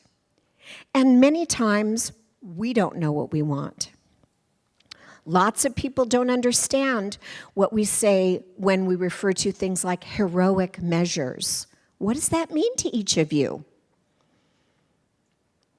Do you know if you have CPR today, what your chances of surviving CPR are? It's less than 15%. If you're in a hospital and you have a cardiac arrest and they call the full code, those of us who are in our 60s, we have a less than 5% chance of surviving that CPR episode, and even lower percentage of coming back to our normal level of functionality. What do heroic measures mean to you? You need to think about it, you need to get educated, and then you need to talk about it with your loved ones because they need to know what you would consider to be acceptable levels of care in the event of something really catastrophic. And in the emergency department or running up to the ICU in the crisis is not the time to be making these decisions. And it's really hard on families if they don't know what you would find acceptable. So talk about it. It's really not that scary. We also have to understand the burdens and the benefits of treatment. Sometimes people say, well, if the doctor thinks I'm going to come out of it, well, then I want another chance. I want to be able to see that daughter graduate from college or see the next grandchild be born. That's important. But if there isn't a hope or a really good prognosis, if all the medical professionals say this person is not going to get better or wake up from this in any meaningful way, what would you find acceptable in terms of treatment? Would you want to be in the ICU for your last 3 weeks of life on a ventilator? Would you want to have that ventilator surgically implanted in your chest or throat? Because that's what will happen unless you say differently. So you have to talk about it. 50% of us are not able to make medical decisions in the big crisis. We can't speak for ourselves because we're too sick, we have dementia, we're comatose, something's wrong, and we can't speak for ourselves. And the default, which is what we would want it to be, is to treat and preserve life in the moment. But then when the dust settles, then what? So it's important that we understand that and we talk about these things well beforehand. If the doctors haven't talked to you, or if you don't have a written instrument that defines your wishes, then they're going to do everything preserving life, even if all that's doing is just prolonging a death event, and it's not going to change the outcome. So we have to think about it and plan ahead. Hope is not a plan. When that medevac helicopter comes, you better know what you want, and somebody better understand your wishes. Most people also don't know that only 25% of Americans have put their wishes in writing, and it doesn't count if it's tattooed on your chest. Okay? That's not going to help you. This is where most people end up. And it's not that pleasant. People say, oh, I don't want to think about it. It's depressing. It's morbid. I might speak it into being. It's a bad omen. I don't want to have to go and see my lawyer. You don't have to see your lawyer. No disrespect to lawyers. I was raised by wolves. It's really okay. I'm not old enough to have my wishes in writing. I just turned 62. And I have had CPR performed on me.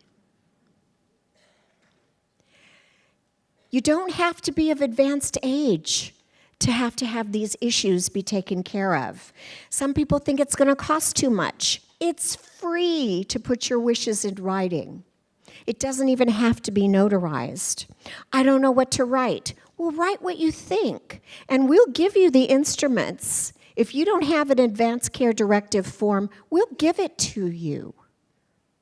It's not a costly kind of operation.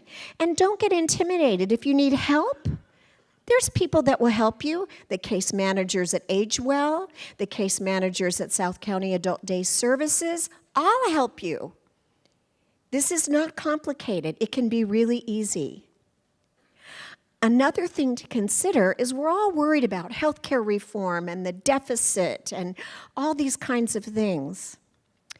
A huge percentage of the Medicare budget is spent on the last 6 months of life, and then more intensely on the last 6 weeks of life, for care that when polled, people say they didn't want, and it doesn't change the outcome. So we're spending an awful lot of money that could be spent on other programs for us, for things people don't want. And most importantly, it doesn't really change the outcome. And so I'm all for doing whatever we can to give people the most productive quality of life for as long as Mother Nature intends. But if we know that somebody is not going to get better, why don't we find out what they would like for their last weeks and months of life? Maybe they want to be at home with their puppy on the edge of the bed, their grandchildren bringing them chocolate chip cookies that they couldn't eat before because they were diabetic. Hospice care, their spiritual provider helping them with things. Time to get over some of the estrangements that sometimes happen in life. Let's have it be a healing time and have that transitional time as we get very ill be something that warms everyone's heart instead of breaking it. So I'm going to give you some homework today. One of the things I want you to do is make a list of the 3 most important things you want the people you love to know about your wishes and end of life. If that's all you do, terrific. But you got to share that list with the people that you love. And decide on one person in your life that would make decisions for you in the event you couldn't speak for yourself.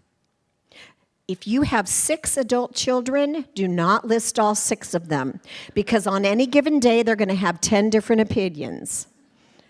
So pick one person in your life, and it doesn't have to be a blood relative. I happen to have the nicest husband on the planet. Raise your hand, Roger. He's down there in the front. Raise your hand. They want to know you. He is the nicest man on the planet, and we have been married for 30 years. He is not my agent on my healthcare directive. Because if I were comatose and nearing death, and the doctors have said she's not going to wake up in any meaningful way, he'd be there holding my hand, I'd twitch, and he'd say, "She's getting better." My daughter is an advanced practice nurse, and she's a lovely, lovely person and a wonderful mother and a great nurse. She's not a real warm, fuzzy kind of a gal. She's pragmatic, and she'd be like, "Mom, it's been great. Have a nice trip."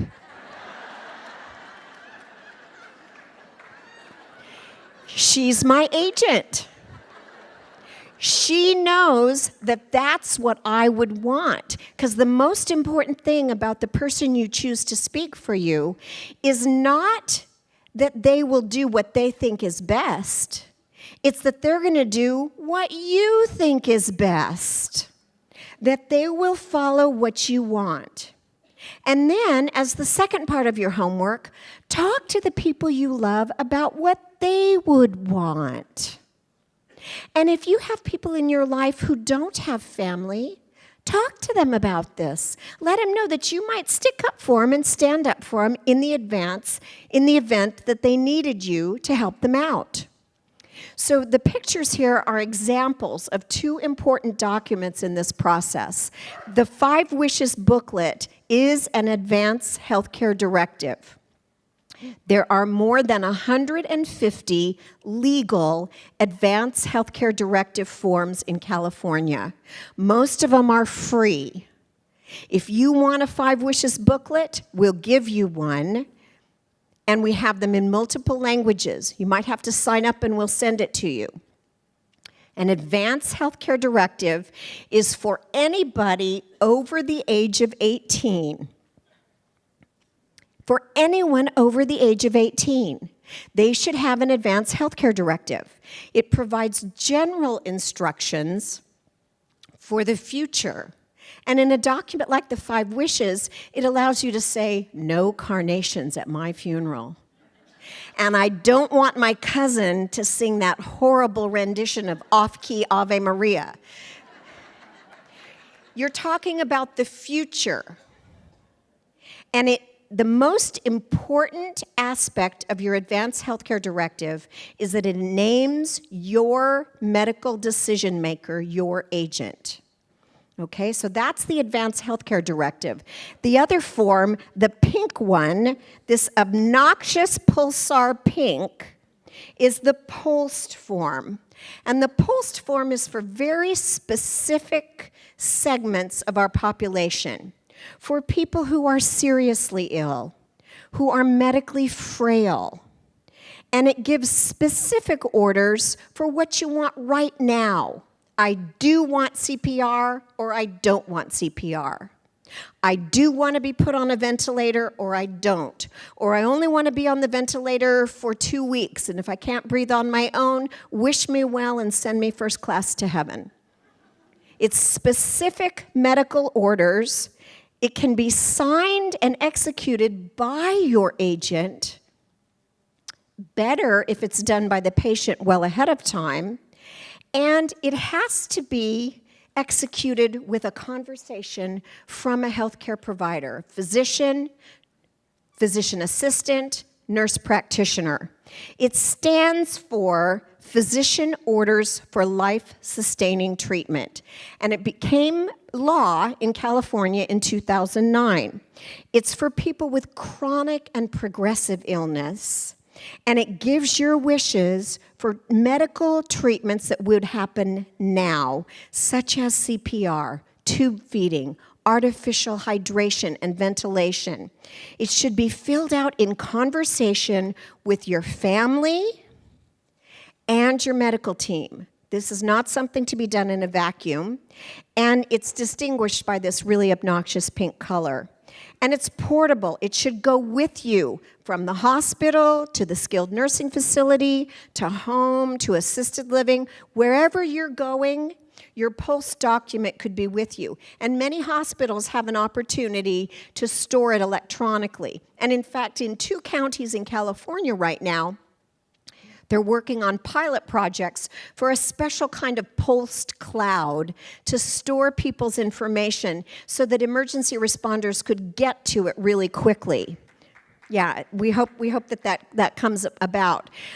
This is the only document that legally would allow first responders, EMS personnel, not to do CPR on any one of us if someone called 911 and we had cardiac arrest.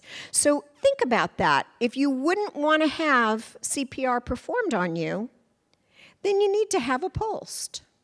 And you need to at least talk about it with your doctor.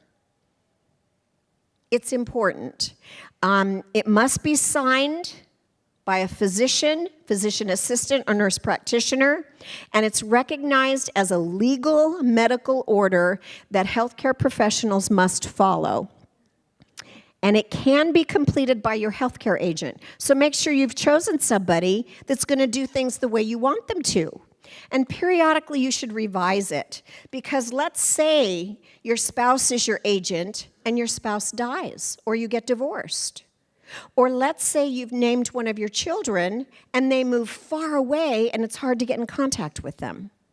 So at least every 5 years, your advanced care directive and your pulse should be reviewed and, if necessary, revised. And there's a special surprise question that tells us whether or not someone is really appropriate for a pulse. If no one would be surprised if this person died within a year, then a pulse is probably an appropriate part of their whole medical program and plan. My mother is 95 years old, and she's in great health, and she's kind of pithy and a little demanding, and her bag always has to match her shoes, thank you very much. But she's 95, and even though she's in really good, robust health, we wouldn't be surprised if she went to heaven within a year.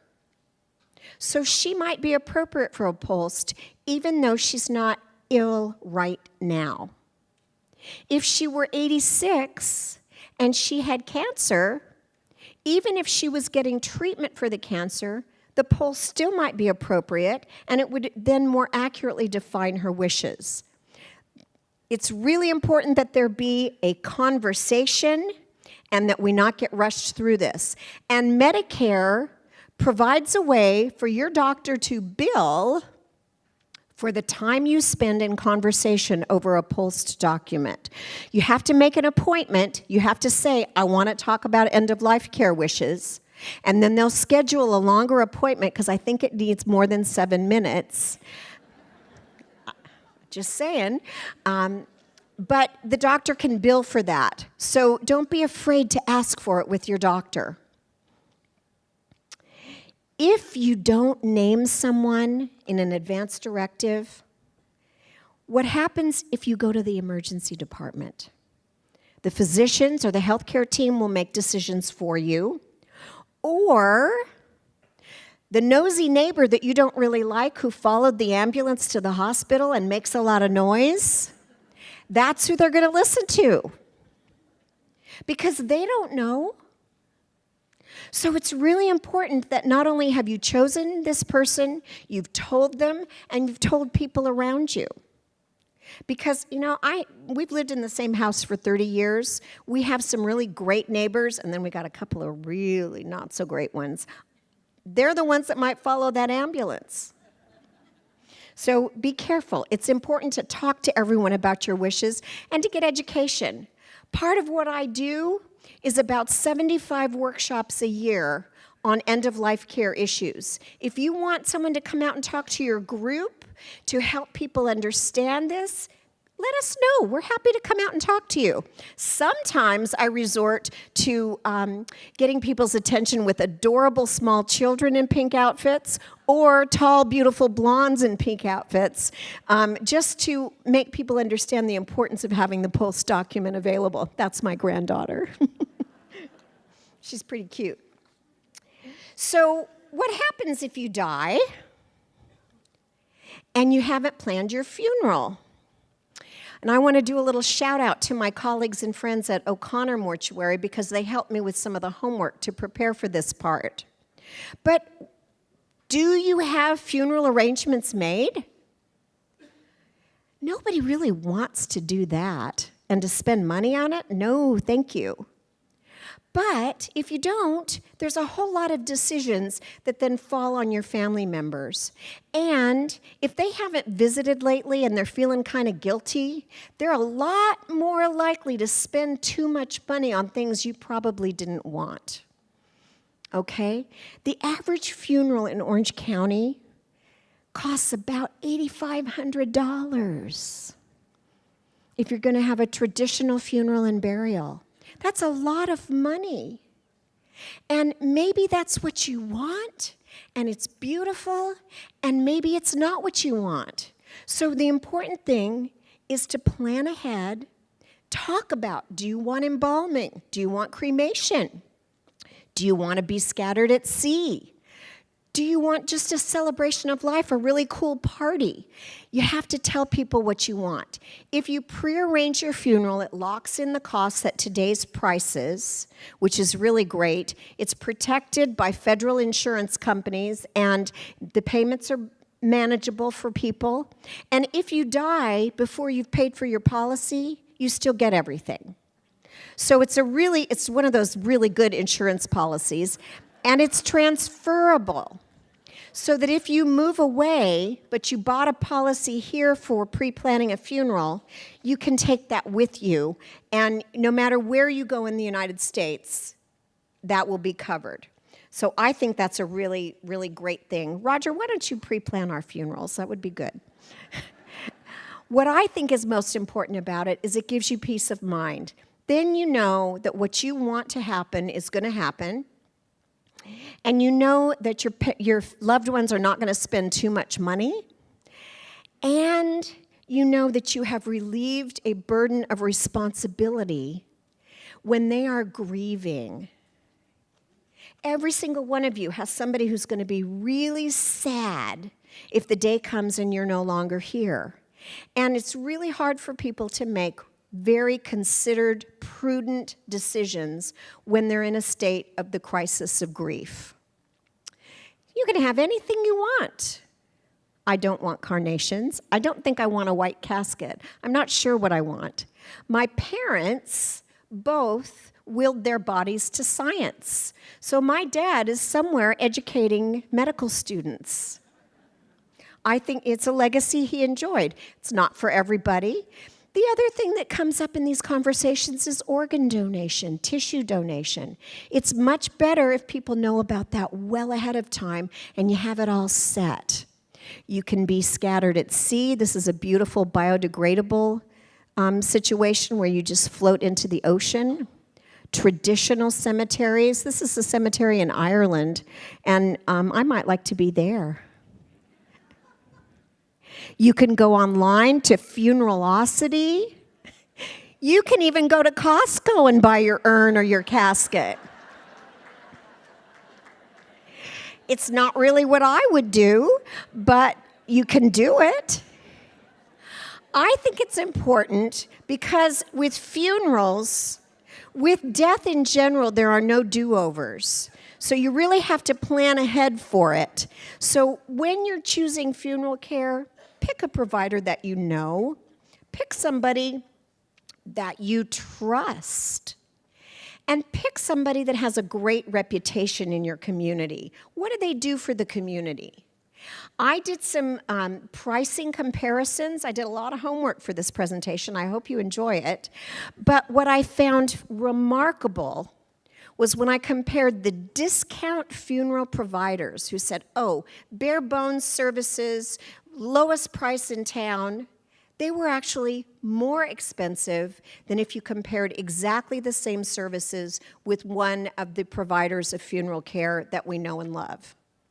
So be careful how you arrange these things because you may not be getting the very best deal. And if you don't plan ahead, something bad might happen. This next slide is about a woman who didn't pre-plan her funeral or her arrangements, and all of her life her kids said, Mom, we want your recipe for Christmas cookies. And she said, over my dead body.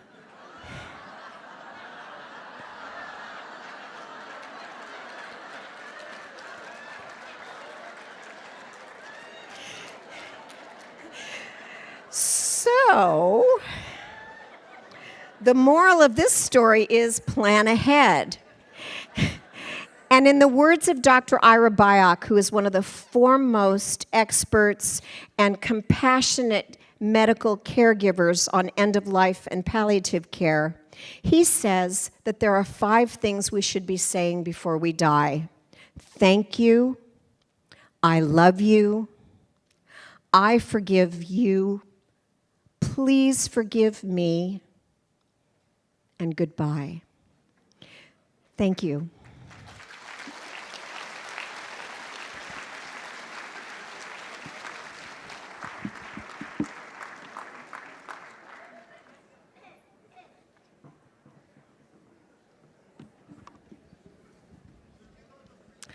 Thank you, Patty, for that very informative presentation.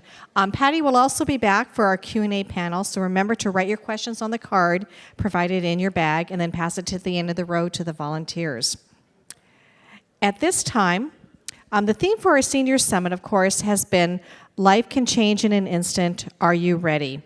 Life-changing events not only dramatically impact our lives, but they can also change the lives of those closest to us. Here to give a presentation on this topic is Dr. Almas Sheikh, Medical Director of the Trauma Department at Mission Hospital. Please welcome Dr. Sheikh.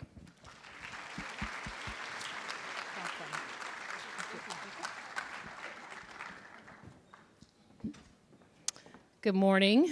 How's everyone doing? Good. Thank you guys all for coming out. It's quite a bright light in my face there. I tend to walk a lot, so I will be walking the stage. I hope nobody minds. It keeps me moving and keeps my mind moving, so that helps. I couldn't have picked a better talk to follow. I really, in hearing Patty Mouton talk, it really ties into what I'm about to speak about. And some of the issues that I face when we get patients that are at a point where they have injuries that are perhaps so serious that we do have to have that conversation with family members about end-of-life care plans. And that can be very challenging if we don't know what it is that you want. Because then we have to do the best that we can do. And in those scenarios, if we don't know what you want, if there is no one to tell us what the end-of-life care plans are, then that to us means we will do everything. And medicine nowadays has the capability of doing just about everything. I had a mentor that once told me that in medicine, we do life really, really well. We know how to keep people alive. We know how to push the envelope. We know how to bring an external kidney in the room and do dialysis so your kidneys will function. We know how to breathe for you. We know how to give you blood when you're bleeding. But at the same time, he told me that we don't, in the medical world, do death very well. So we can do life, but we don't always do death very well. And that is to say, to recognize that this might be the point and the time to say, that's it.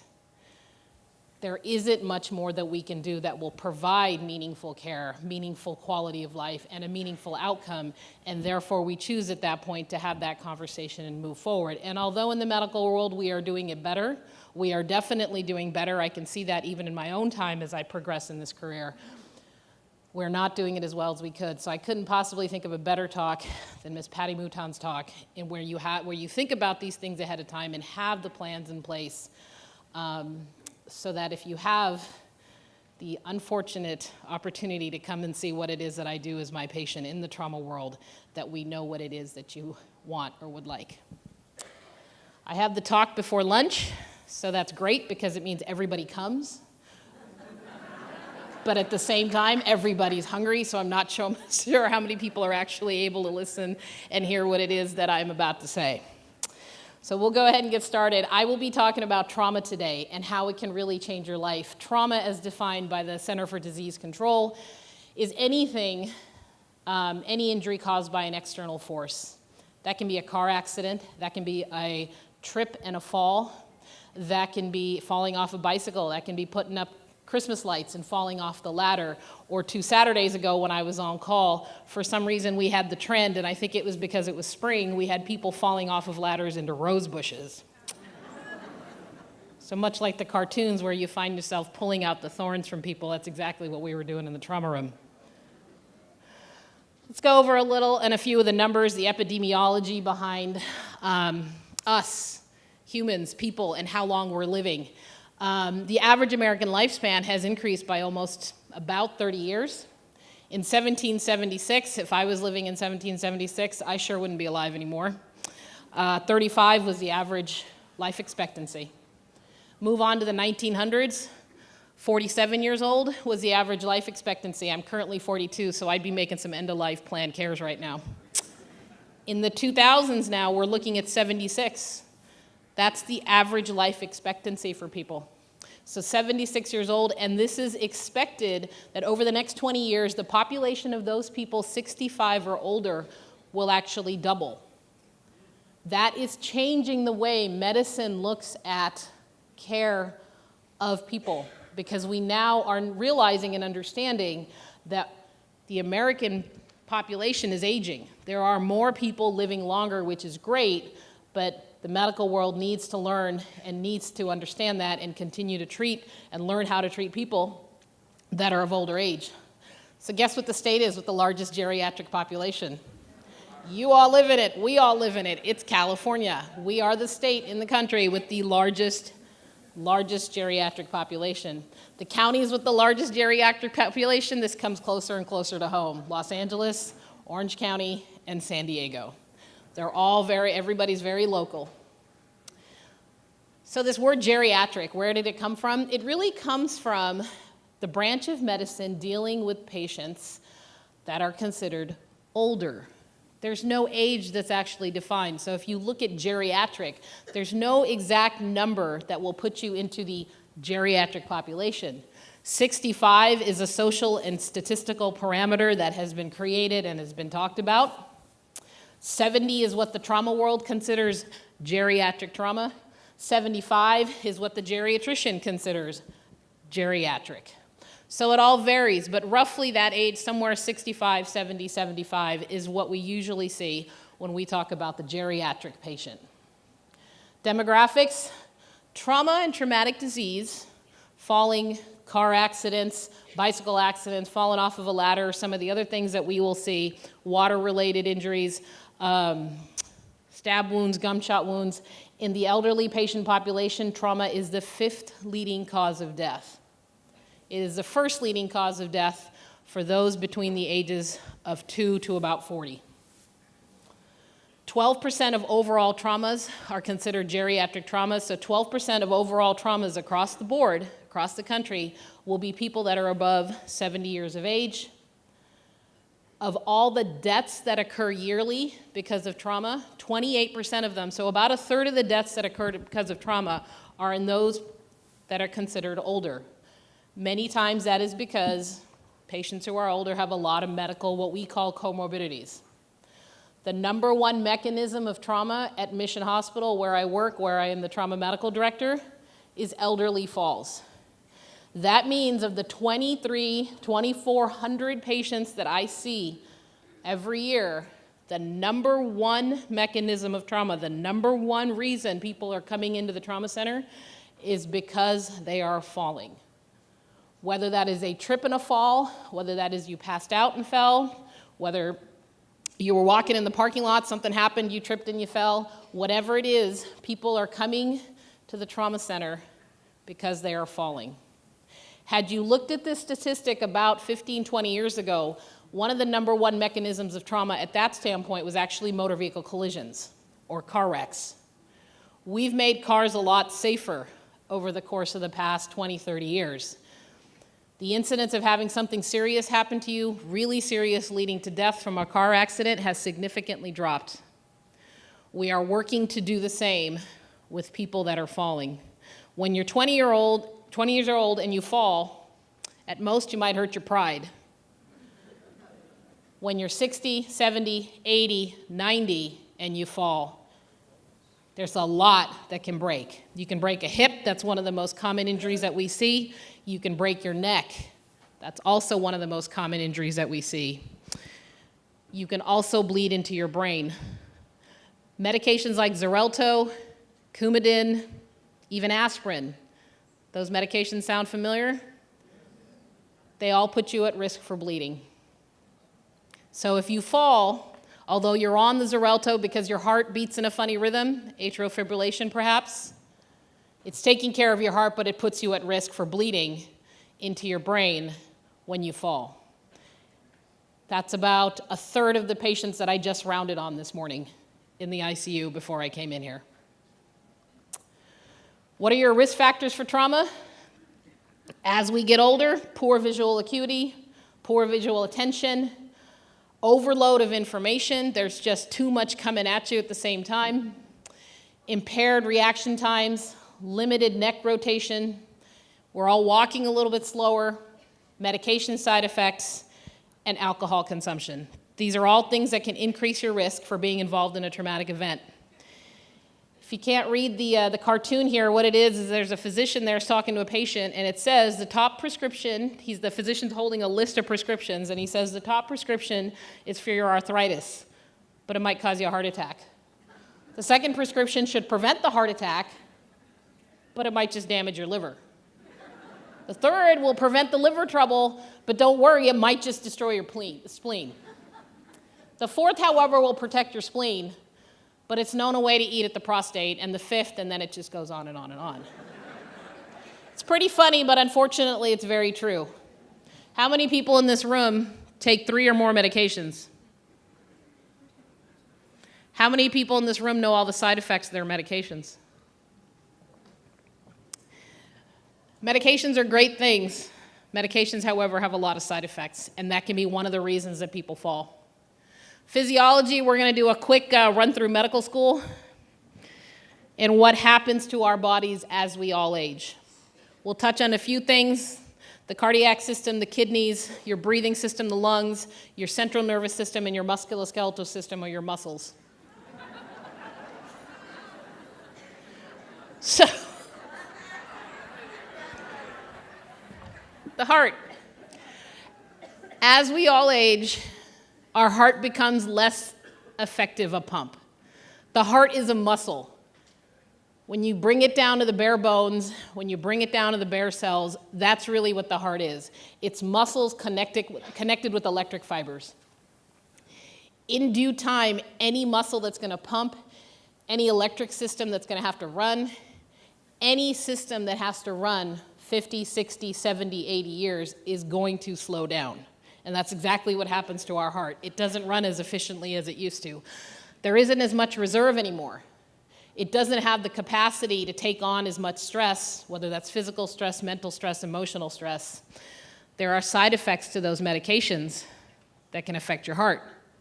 Ischemia and hypoxemia, meaning over time, some of those muscles, some of those cells may die. They may not be functioning as well. They may not have enough oxygen, so parts of your heart may not pump as well as it should. That can lead to your response time, your ability to respond to stress, being less. The kidneys. Over time, your kidneys start to lose surface area. The blood flow throughout your kidneys start to decrease, and they're not able to filtrate as well, meaning process out what it needs to process out to create urine, to dump the toxins, and keep the necessary products. Our kidneys work because of the surface area and because of the blood flow through them. As blood goes through them, the surface of the kidney allows the filtration. The filtration allows us to process out the good and keep it, and to dump the bad through urine. The less surface area, the less filtration, the less blood flow, the less this system works, the more those toxins that stay behind, the more the effects on your body. The lungs.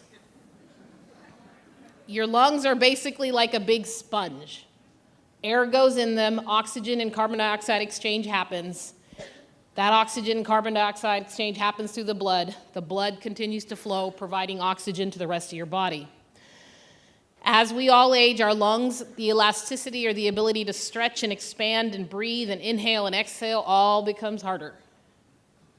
The sponge doesn't stretch as much, doesn't take on as much. The alveoli, or those little holes in the sponge that allow for air exchange, they start to decrease.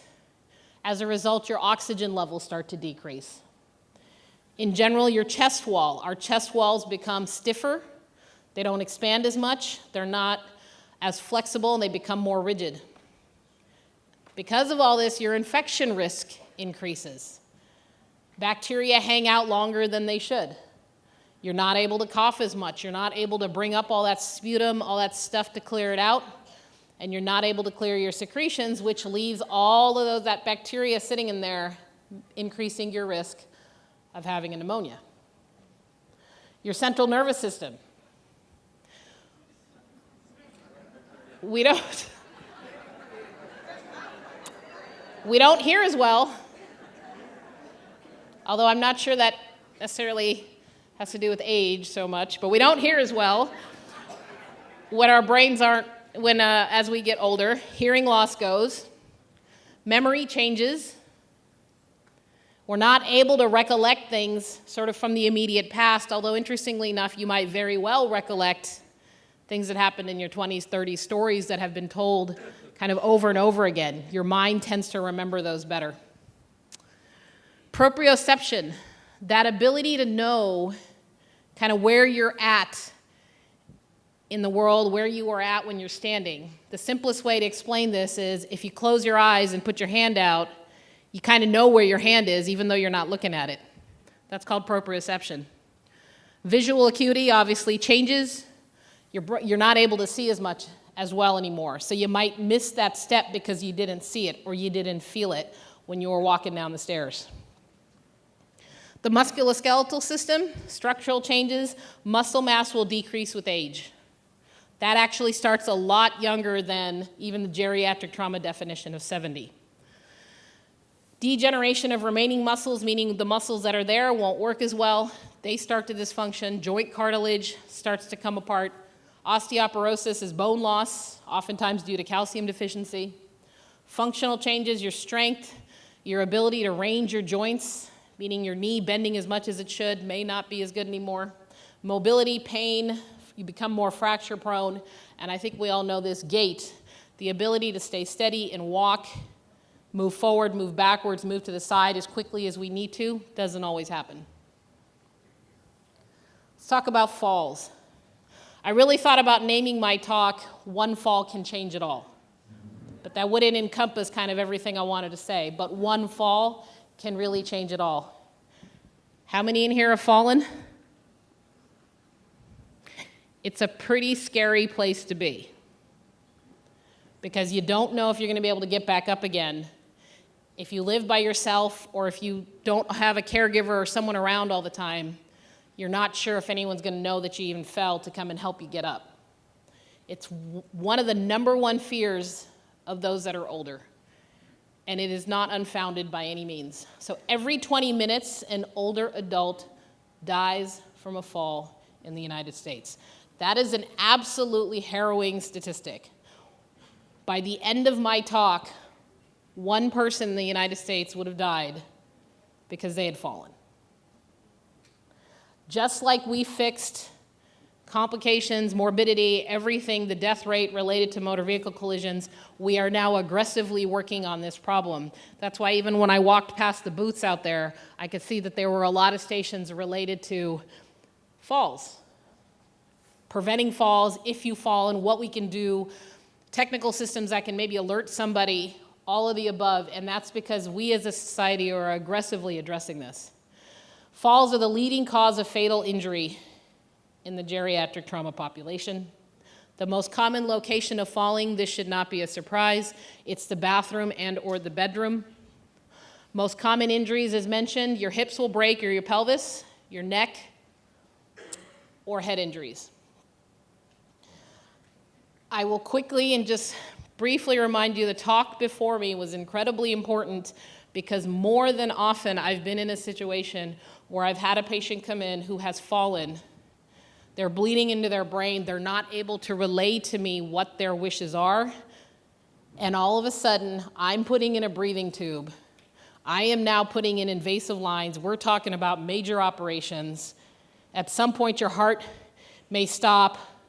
I will bring in the biggest guy in my trauma room, and that's a guy by the name of Ivan. He's about 5 times my size, and he will pound on your chest to bring you back to life. And in the process, probably breaking every rib that you have. Because that is what medicine is capable of doing, but not necessarily what should be done. If we don't know, we have to go full steam ahead until we hear otherwise. Please, please, please, those end-of-life care plans that were discussed are incredibly important. One of the questions I get asked a lot, how do I prevent a fall? I don't know if I should ask this, but whose home or whose place, whose apartment, whose home, whose residence looks like this? I see 2 hands down here on the same person. That means it looks doubly as bad. So in smaller groups, we have this conversation. There are 14 things wrong with this picture. And you talk about what can cause a fall, it's relatively simple stuff. If you look at the lady coming down the steps up top, she's wearing slippers. That can be a cause of falls. She's got stuff along the way that's going to cause her to trip and fall. My guess is she's probably carrying something, so she's not able to see. And if you look at the rug down here, it's just waiting for her to slip. If she's lucky enough to make it past here, she'll probably trip over the cord. There's another rug over here. We have a pet that's over here playing with the electrical cords. No railing, that's another one, thank you. The door's left wide open. We have an electrical coffee pot that's just brewing away over here. We have a medication cabinet that's been left open.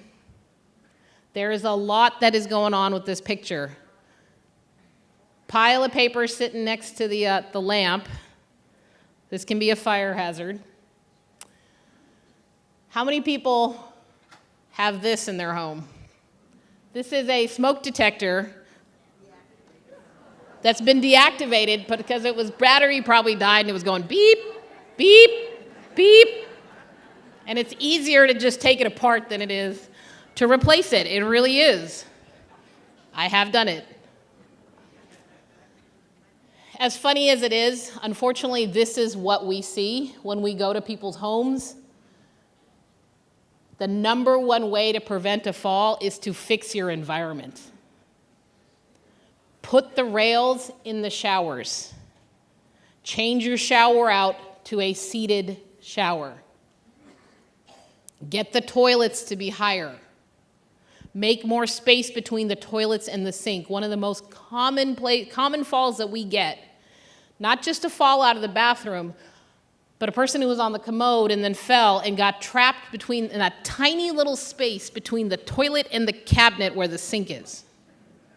And that's where people get stuck. Preventing falls, yearly review of your medications, talk to your doctors. If you're on a blood thinner, most importantly, weigh out the risks and benefit of the blood thinner. If your heart is beating abnormally and you need it, that's fine. But weigh it out. What's your incidence of stroke versus your incidence of a fall based on being on that medication, then ultimately bleeding because you fell. Have that conversation. Reduce clutter. I can't say this enough. Reduce clutter. Increase mobility. I like to say live your life. Go out and do the things you want to do. Go out and meet with people. Go out to the coffee shop. Go out to the mall. Go out to wherever you can. Go out to the garden. Whatever it is, increase your mobility. Wear proper shoes. Use assistive devices, canes, walkers, whatever it is, yearly physical exam, and obviously install your support devices, grab rails in the bathroom, seated showers, higher toilets. Motor vehicle collisions very quickly. Most common kind of crash for older drivers to get into is when they're turning left. That means you're in the middle of the intersection, you're waiting to turn left, there's cars coming from all sides. That's the most common collision that we see. It has to do with, it's a little bit of a higher stress situation than just going through a green light, but also because perception, your acuity, your sense of what's going on may be slower, as well as your reaction time. It's most likely to occur, this is a surprise but shouldn't be, motor vehicle collisions in elderly are most likely to occur in daylight hours, good weather, and close to home. So my dad asked me the same question, why? My dad is, bless his heart, he's 75 years old. He finally just gave up his license because his vision was decreasing. But it took a while, and that's with his daughter being the trauma director of a level 2 trauma center who sees this all day. So I told my dad the same thing. It's most likely you're going to get into a wreck in daylight hours, good weather, and close to home. It's a simple explanation. That's when you'll choose to drive. So it's most likely when you'll be out on the road. It's also most likely when you're going to be present there for incidences to happen. Automatically, you're going to choose to not drive at night. Most people don't. Causes are error in perception and altered reaction time. Tips for trauma prevention: get your annual physical exam, work on strength and mobility, check your eyesight, be aware of your environmental hazards. That basically means get rid of the clutter. Get rid of the clutter. I can't tell you how many people have told me they tripped over their cat, they tripped over a rug. Get rid of the clutter. Limit your driving. The best way to prevent you becoming my patient: keep on living. Keep on living. Engage your mind. I can't tell you how important that is. Engage your mind, and that may just be a conversation to be had with somebody. Live through those old memories, bring out the photo albums, talk about the past, have the cognitive stimulation that you need to keep your mind fresh. All the hobbies, if you've ever wanted to take them up in the past, never had the opportunity, do it now. Because the more you stimulate your mind, the more likely it is the rest of you will go with it. And the longer you will keep living, and the less likely it is that you will have to see what it is that I do for a living. The fewer patients I have, the happier it is that I am. Because I only see patients when it's truly critical, and when you're on death's door, that's when you become my patient, and that's not a place that anyone needs to be. Thank you for taking the time to listen. Have a good rest of your afternoon. Thank you very much. Thank you so much. Pleasure.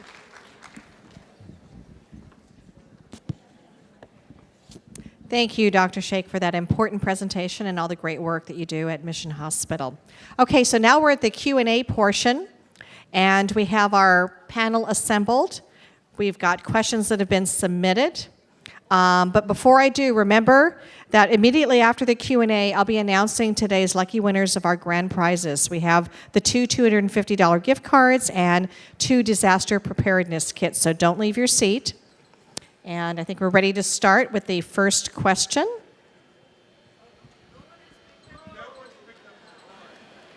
Okay, can we get volunteers? Raise your hand with your card in the air. And we'll make sure we get the volunteers and get those questions backstage. Okay, so the first question that we have for our panelists, how do I check to see if I'm on Alert OC? So you should be able to go ahead and log in to your user. If you can't remember that, I'm going to give you a phone number, and you can go ahead and give us a call, and we can check for you. So you can either Google for Orange County Sheriff's Department Emergency Management Division and get our phone number, or use 714-628-7054, and we can help you do that. A live person, if you call during kind of normal business hours, we'll be there to help you. 714-628-7054. And our next question? Oh, 714-628-7054. Okay, and our next question. My family never wants to discuss any of this. How do I make them talk about it? Might be a good one for Patty. Oh, well, first of all, be gentle. Sometimes it is really hard for families to talk about end-of-life care issues. Pick a time when there's not a whole lot else going on, quiet time, maybe take them out for pie and coffee and say there's some important things I'd like to talk about, and clear the way for a conversation.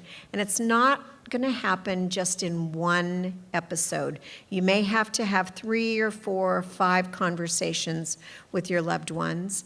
And then maybe in between serving the turkey and the pie at Thanksgiving, you could reiterate what you want and just say, you know, I've had conversations with you and with you and with you. Just want to make sure everybody understands. And be gentle, but start. Okay. Next question. The 3-story manors have disaster preparedness task team training. What do the other manors have? This might be a good one for Tim. Right. So we provide our training quarterly, and you should look for that in the Globe or in the Breeze, and we'll send that out to you. But the building captains, the Good Neighbor building captains, that's for all residents, whether you live in a 24-unit or a 8-unit, or if you are in Gate 11 and you have your own single-family residence. So we may call them building captains, but it could just as easily be a block captain or a neighborhood cul-de-sac captain. We would encourage as many as possible. We've got about 400 building captains. Realistically, though, probably need about 1,000. And if you do not know who your Good Neighbor building captain is in your building, you probably don't have one. And so we rely on those folks to be able to step forward. And we would encourage you to come and seek us out, and we'll provide that training for you. Okay, thank you. Next question for Dr. Sheikh. Why can't I be taken to my local hospital when I am involved in a car accident or fall? So I get asked this question a fair amount of times. Mission Hospital is a designated and verified, meaning it's gone through the rigorous standards and testing and whatnot to become a trauma center. Trauma centers are far and few between, but trauma centers carry an expertise in the management of the trauma patient. There are only 4 trauma centers in Orange County. In all of Orange County, we have 4 trauma centers. One is a pediatric trauma center, and that is Chalk. The other 2, in addition to Mission Hospital, are UCI and OC Global. If you live in South Orange County and you are involved in a traumatic event, and that can be a fall with certain criteria, that can be a fall, the most common criteria meaning you're on a blood thinner, or if you have a change in your mental status, meaning you have passed out, you are directed to be taken to a trauma center by the paramedics. So even if you live a mile, 2 miles away from another hospital, and that is your regular hospital, you will still come to us because we carry the expertise, and oftentimes that just might be something as simple as having the medications necessary to reverse the blood thinning agent that you're on. So you will come to us anywhere in South Orange County, and for us that is right around that 133-405 line all the way to the San Diego County line. Okay, thank you. Next question. Where can I get a list of what should be in an emergency kit? So Donna? So for your emergency preparedness kit, you can go to readyoc.org And we also have a booth with Radio C, and there's information here on site. They have a booth in one of the rooms outside of this room. So radioc.org, and it's easy to navigate, and you can find your emergency preparedness kit essentials located there, and they have additional tabs for different kind of themes. Like if you are a senior, there's going to be additional items that you want to think about, additional items for pets, things like that. Okay, and next question. My doctor never has time to talk about end-of-life care. How can I get him to talk? Well, call and make an appointment and say, I want to go through end-of-life care wishes, and I want to see if I'm appropriate for a post form. And the doctor's office will make a longer appointment for you, and they can bill for it. There are Medicare codes that allow them to take a little bit more time with you. Again, you might have to make 2 appointments in case you don't get everything covered. Okay, and next question.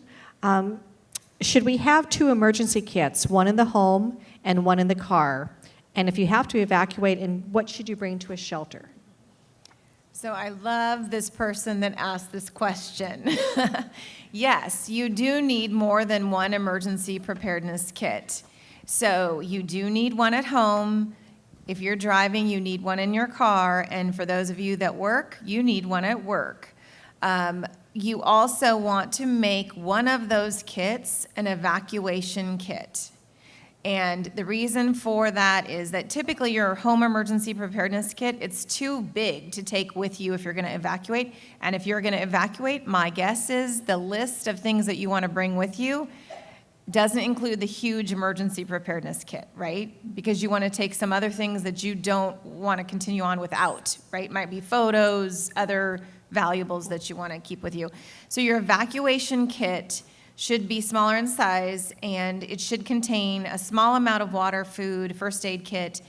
You want your important document papers, right? So you want to have your driver's license, copy of your insurance, and all of this information also will be on Ready OC. So there's another thing that you want to look at, right? Because you don't want to miss something. Your important documents are part of that evacuation kit for a very specific reason. If you have the situation where you lose your home, those documents will help you in those first initial days, and you need that information. Another good idea is to replicate that documentation and have have copies of it with a trusted relative, so that they have copies of your driver's license, your insurance documents. Can I just give a commercial, though? One of the major issues with the Northern California fires was that there was a large portion of the senior community that lost their homes that did not have home insurance. Such a major issue that the director of FEMA considers it one of the biggest parts of that disaster. You need to make sure that you have homeowner's insurance if you own your home and renter's insurance if you rent. You must have insurance. Make sure you have copies of it in your evacuation kit. Please go to Ready OC to make sure that you have all of your kit ready to go. Okay. And then someone in the audience on the break had talked to me about when you talk about home insurance, to take photos of all of your valuables in your house or where you live, because in the event of a fire, and to take those photos and keep them off-site. So in the event of a fire, they're in a safe deposit box, or they're with a friend or a relative, and you can get access to them. Because a lot of times when you have a fire in your home, and if your home burns down, you don't always remember, all of the valuable art, or the jewelry, or things that are of value in your house that you need to report to your insurance company. So photos are a good idea as well. Okay, next question. Do local cities have emergency operations plans similar to the Laguna Woods plan? They do, and I believe each of the cities required to have an emergency operations plan. Donald can probably speak a little bit more to that, but when we put ours together, we did want to go through industry standards, standardization, federal regulations as well, so we followed that. to a T, and it's my understanding, Donna, each city is required to have a plan in place. Right. Every single city will have a designated emergency manager. They will have a plan. They need to train to that plan and respond. And in addition to that, your special districts, like your water districts, they also have plans. Your school districts and even our utilities have emergency response plans. Okay. And the next question for Dr. Shake. What is the best way to keep my mind active and engaged besides attending the Senior Summit? Definitely come to the Senior Summit. See your physician regularly. Make sure your nutrition is where it needs to be. Make sure you're getting your daily vitamins and medications that you need to take. But again, I'll go back to something I said during the talk. Live your life. Live life. Engage with people. Engage in social events such as the Senior Summit or other events like this. Get up. Something as simple as getting dressed in the morning, putting on your finest, and going out. All the things that you wished you would have done when you were younger that you just didn't have time to do, the people you wanted to meet, friends that maybe you haven't been in contact with, whoever it is, however it is, engage your mind mostly by socialization and getting out and meeting people. And another Morning classes. great way is we always partner, and I think our title sponsor this year again is the Saddleback College EMERITUS Institute, and they have free courses. Really great way to keep the education up and keep your mind active as well. They do a great job. So next question for Patty. Why can't I just let my kids figure things out? Well, they might not do what you want. They might not all agree. If you have a large family, even if you have anybody who has more than one child, sometimes those children don't always agree. So it's really better to choose one person who is your agent and perhaps one alternate if something happens to that person or they're not available. Don't do co-agents because then they might not agree. And it's really important to just get the conversation started because people get really crazy when there's a crisis. And important decisions like how you want your end-of-life health care to go need to be made ahead of time, and people need to be settled with these decisions so that they're not operating in a state of grief and crisis and letting that crazy creep into their decision process. Okay, well, thank you, panelists. That's all the time we have for questions today.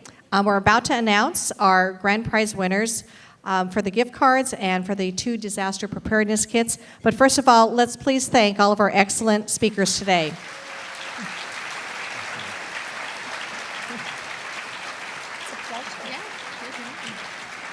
And before you leave today, be sure to fill out and hand in your evaluation form for a chance to win a $100 gift card.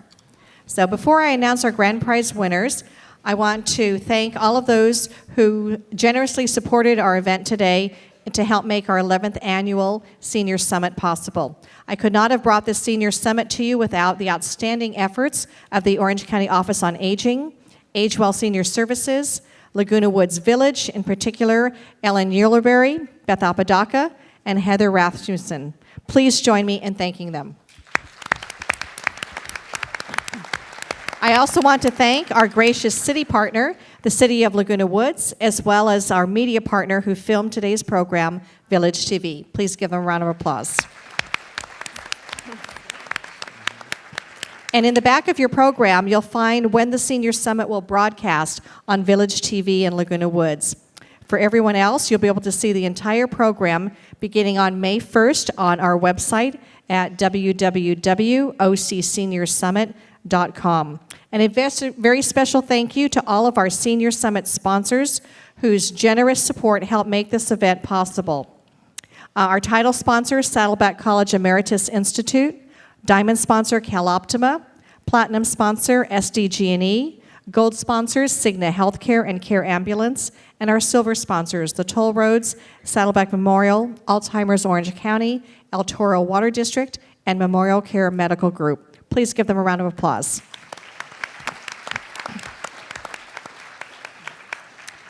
And last but not least, a huge heartfelt thank you to the volunteers, and we had a lot of them here today. We had 1,200 people here today. But thank our volunteers who were here all afternoon yesterday stuffing the gift bags and have been here since 6 a.m. this morning working the event. Also, Laguna Woods Village Performing Arts Center Manager, Jesse Cripps. And lastly, my Community Relations Advisor, Sergio Prince, and the members of the South County Senior Summit Planning Committee. Please give them a round of applause. Okay, now, everyone, before you get up from your seats, hold on a second. We have free disaster preparedness buckets at the front of the building, one per household, and they have a list of checklist items that you'll need to put in your bucket. So make sure you grab one of those white buckets, one per household before you leave. And this concludes our 11th annual South County Senior Summit. Enjoy your lunch, grab your bucket, and have a great day. Thank you.